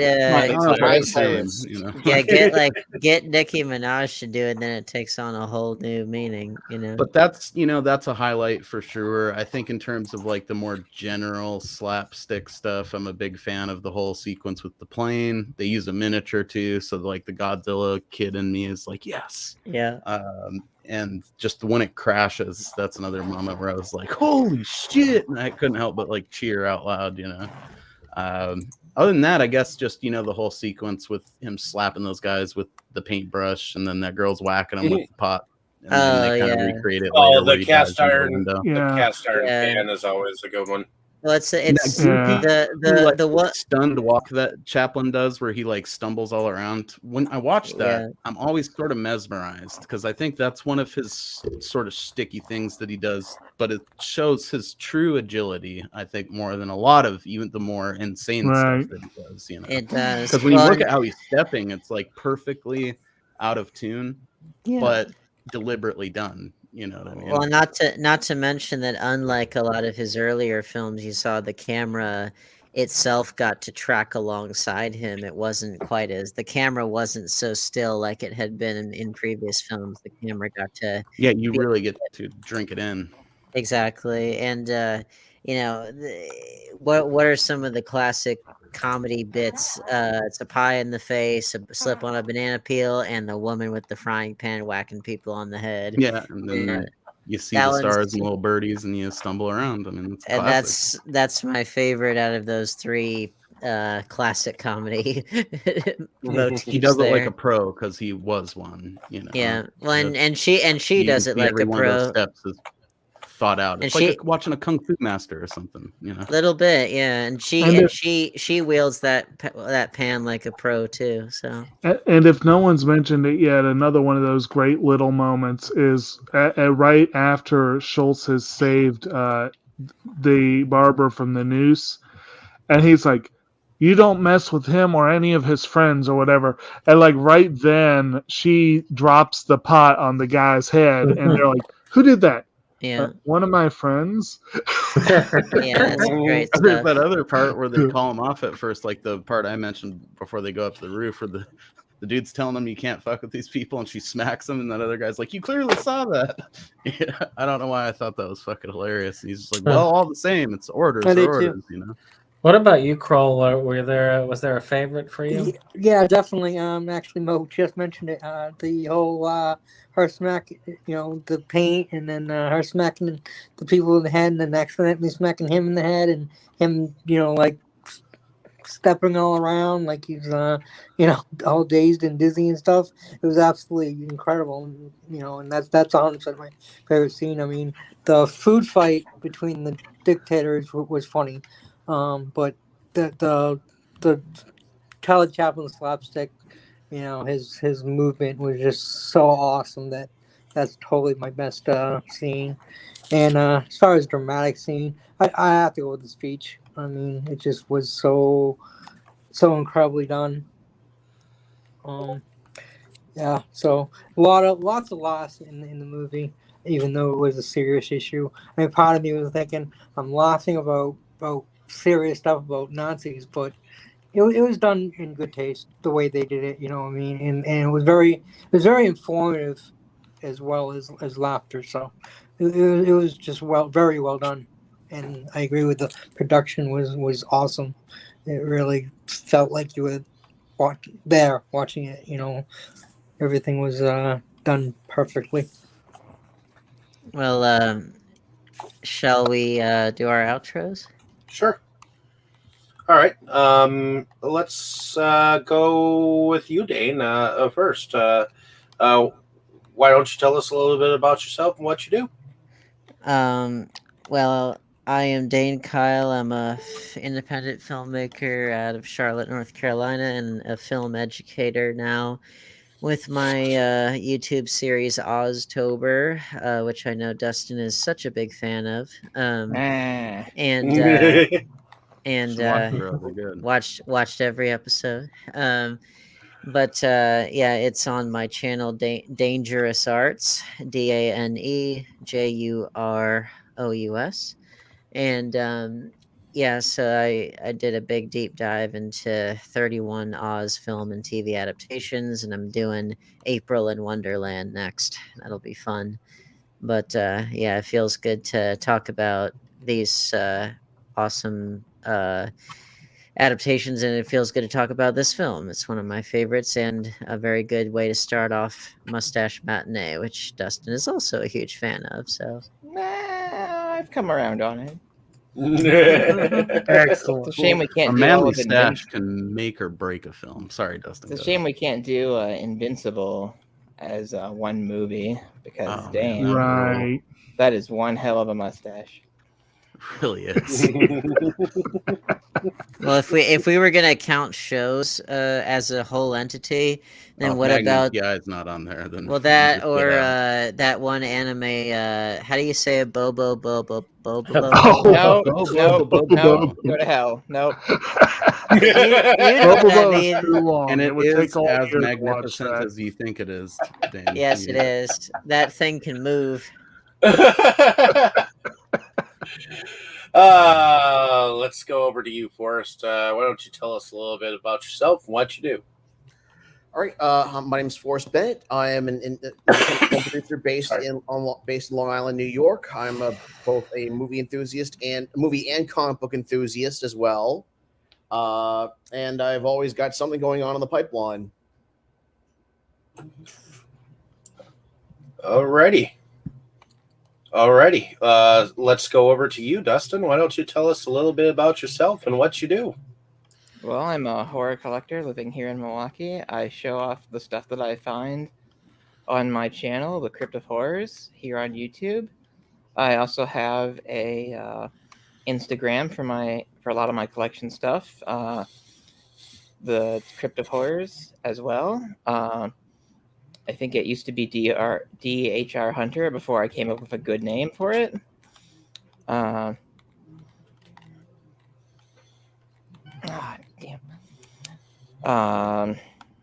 I'm on Twitter as Der Cryptaxis, DER Cryptaxis, as in the Cryptaxis. So Der is German for the, apparently. I wanted Cryptaxis, but apparently some asshole who has not tweeted anything for 3 years has that tied up. So unfortunately, We will find you. that. Okay, make no Yes, mistake. if you can, find at Cryptaxis and report them, please, for Yes. spamming. He's fake. He's a doppelganger. Yes, fake. They are fake. Yes. And so yeah, I've got a bunch of videos that I have ready to go live as soon as I make thumbnails and do a bunch of other stuff to them. I got a bunch of vinyl recently that I need to show off, as well as several other pre-orders that came through. We've got Arrow's Legend to show off. We've got Arrow's Deep Red 4K to show off. We've got a lot of cool things that we need to show on the channel. We just need to get those videos filmed and uploaded.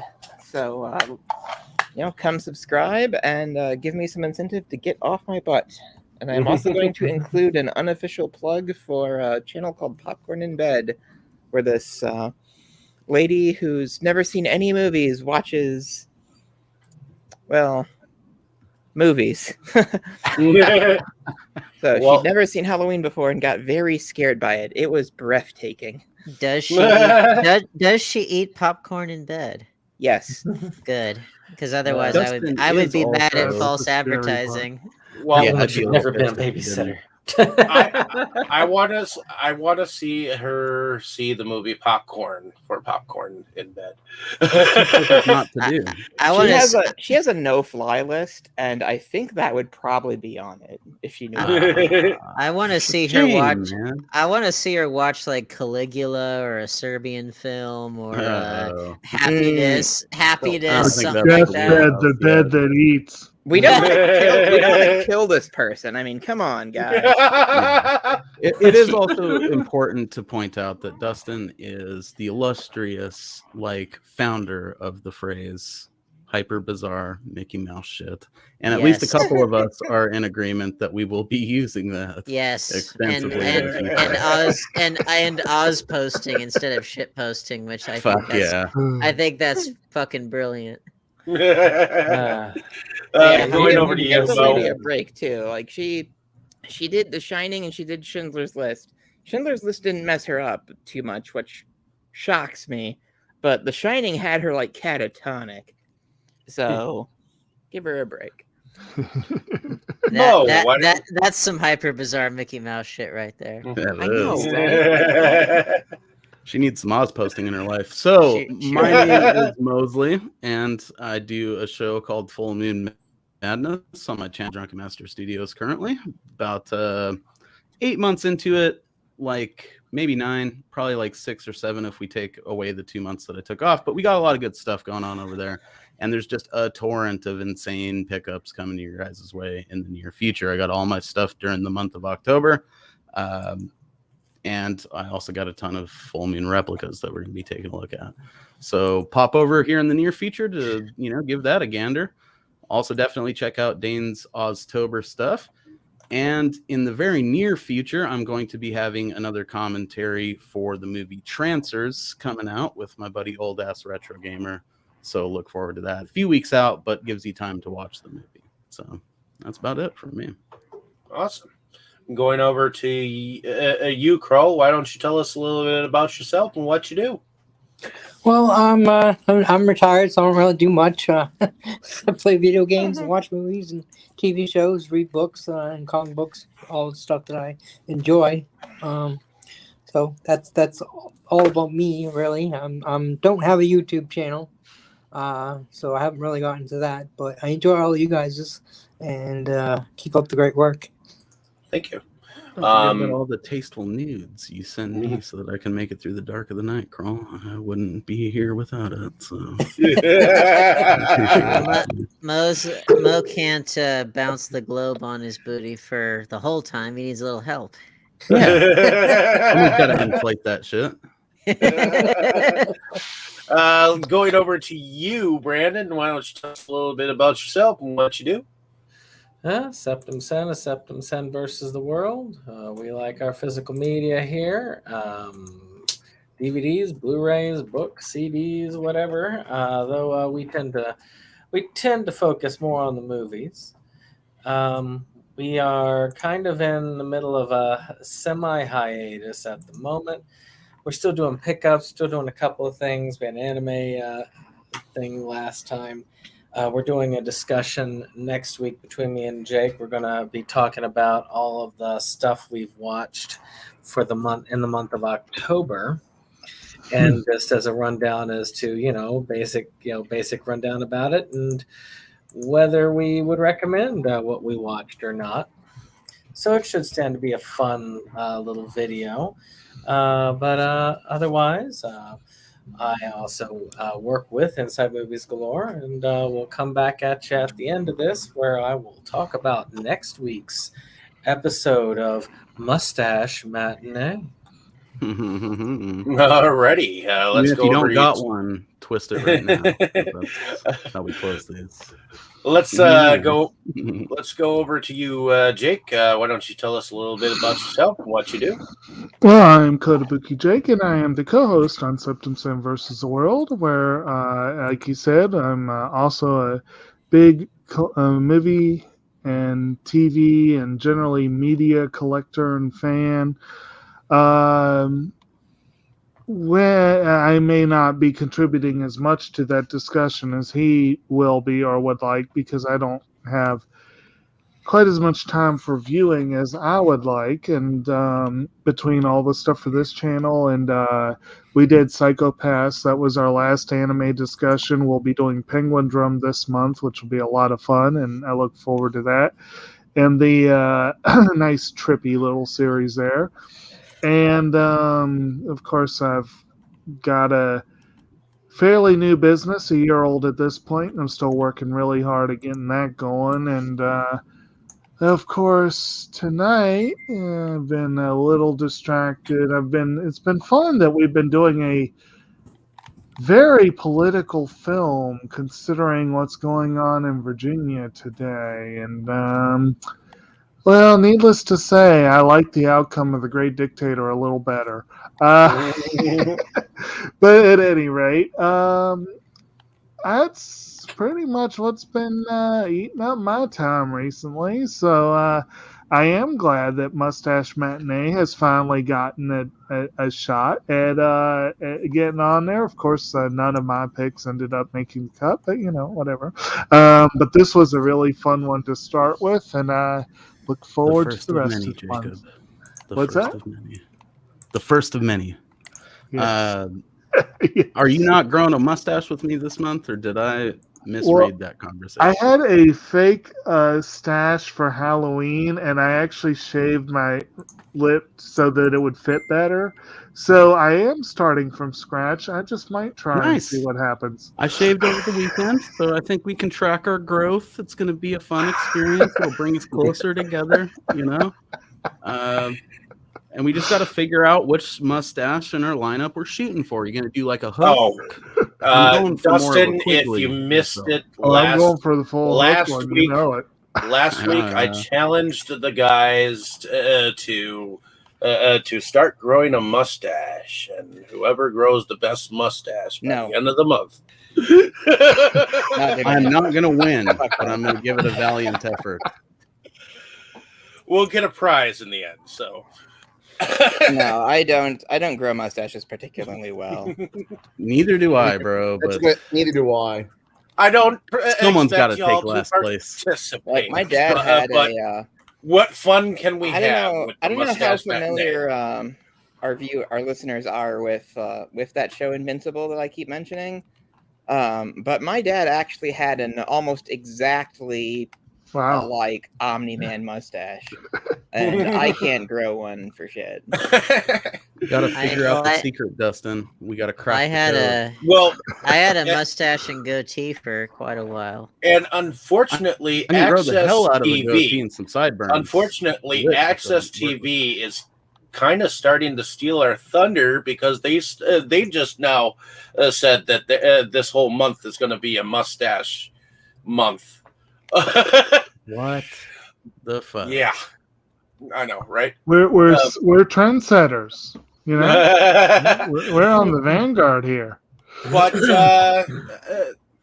for all of you ladies and gentlemen that don't know who I am David Straggy. I'm one of the founding fathers of Inside Movies Galore, and thank you for joining us on this film journey that we have been having. And I think we've gone into definitely some deep layers of films, and I think this was a great one.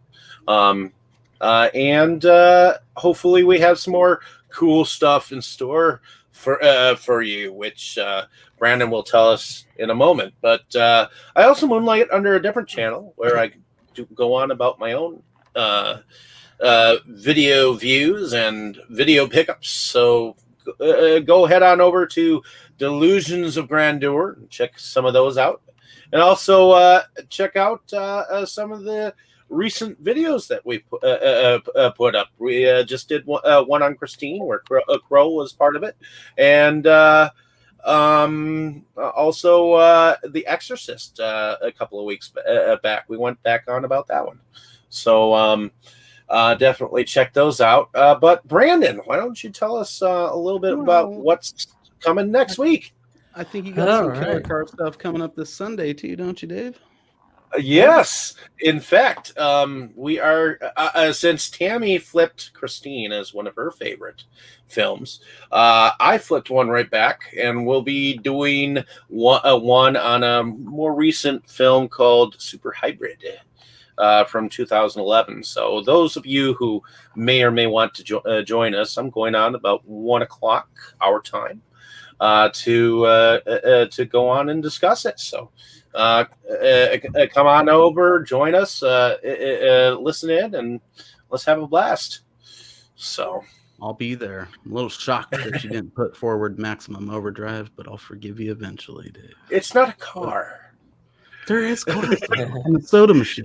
Oh, we gotta cover that on this show one of these days. That god awful movies thing I listened to, they did do Maximum Overdrive for one of their bonus episodes. We need to do a triple feature. Pretty dank. Where we cover Killdozer, Maximum Overdrive, and as a bonus, trucks. Trucks. I want to What the see heck some. is trucks? A Tonka truck kills a guy in a scene. It's basically Nice. it covers the exact same Trucks. material as Maximum Overdrive. It's just cheaper. I want to see someone make a fan Trucks. film. Trucks is basically Stephen King's version of Maximum Overdrive. Not that. I love the toy truck killing the guy. That's just His version hilarious. of what? Yeah, Stephen King didn't like the way he was. What is it? The way his own film turned out that he directed. He Yeah. directed because That's what I said. he He had got his directed mind all when of he made it. it. Because wasn't he like really Yeah. high on coke? He was coked out of his Yeah. mind. But anyways, Drugged out of his Dane, body you were trying to say beyond something. belief. Well, I was saying I want someone to make a fan film where Herbie the Love Bug meets Christine and falls in love with her, and it's like a tragic love story. That sounds fucking amazing, dude. Well, I'm down. That'd be Anyways. amazing. Sounds like something, all right. Well, and she like kills him at the end. actually got we're actually going to have to put our mustache matinee on hold. Oh, Don't worry, we've got plenty of it remaining. because next week we're celebrating a birthday of our very own Crypt of Horrors that week with 2 shows. One being on Delusions of Grandeur at 9 Eastern Standard Time, or you can do the math from there, where we cover the movie Alligator 2. We've already covered the first one, so you better prime yourself by watching that one first. And then on this channel, afterwards, sometime, we're going to be covering the movie Komodo, which I've never seen before. But I got a special DVD for Komodo, and I got a 2-disc double feature for the Alligator movies, just for this. So I am looking forward to it.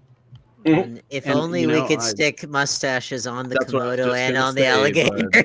You're on the same page. I already put it forward in the chat, and I still think the internet should do us a solid and deep fake mustaches onto those lizards. I think so too, because that would just be the ultimate. I mean, I'm sure we can do something in some kind of photo program, I mean, just put mustache on them. Just put a big old Rocky Rococo's mustache on that alligator, right? Just the idea of a mustache. Actually, I think the main character, like the main human character, has a mustache. Oh, yes. Or like if you like people, like when remember when Shin Godzilla came out and then people were talking about the googly eyes, or like when Venom came out and they put googly eyes on mustache on both of them. Yeah, they put a mustache, or at the very least you get like those the standard Halloween Groucho Marx glasses with the nose and the mustache, Like that's. I did enjoy that Halloween clip with the googly eye on the eye patch. That was great. Yeah. I mean, I'm pretty sure somebody in one of those movies has a mustache. Yeah, but we want the titular creatures to have the mustaches. that would be the ultimate. Seriously, where's the asylum with Well, they're reptiles. They don't have hair. I know, but I'm just crush your dreams. But I know, but it's like and we gotta also have get the crocodile or the alligator, like say brother, like Hulk Hogan. We gotta have the lizard Spider-Man with a mustache. The gator stash. That's what we gotta call it. The gator stash. There is a gag in Alligator 2 where there's like a wrestling match. And the contestants are I forget what the new guy's name is, and Ramon being the name of the first alligator, and Ramon gets his ass beat by the guy who's supposed to have the name of the new alligator. It's a wild movie. It's going to be a good time. On that note, I think we shall end with the last words of the film, which is listen. Indeed.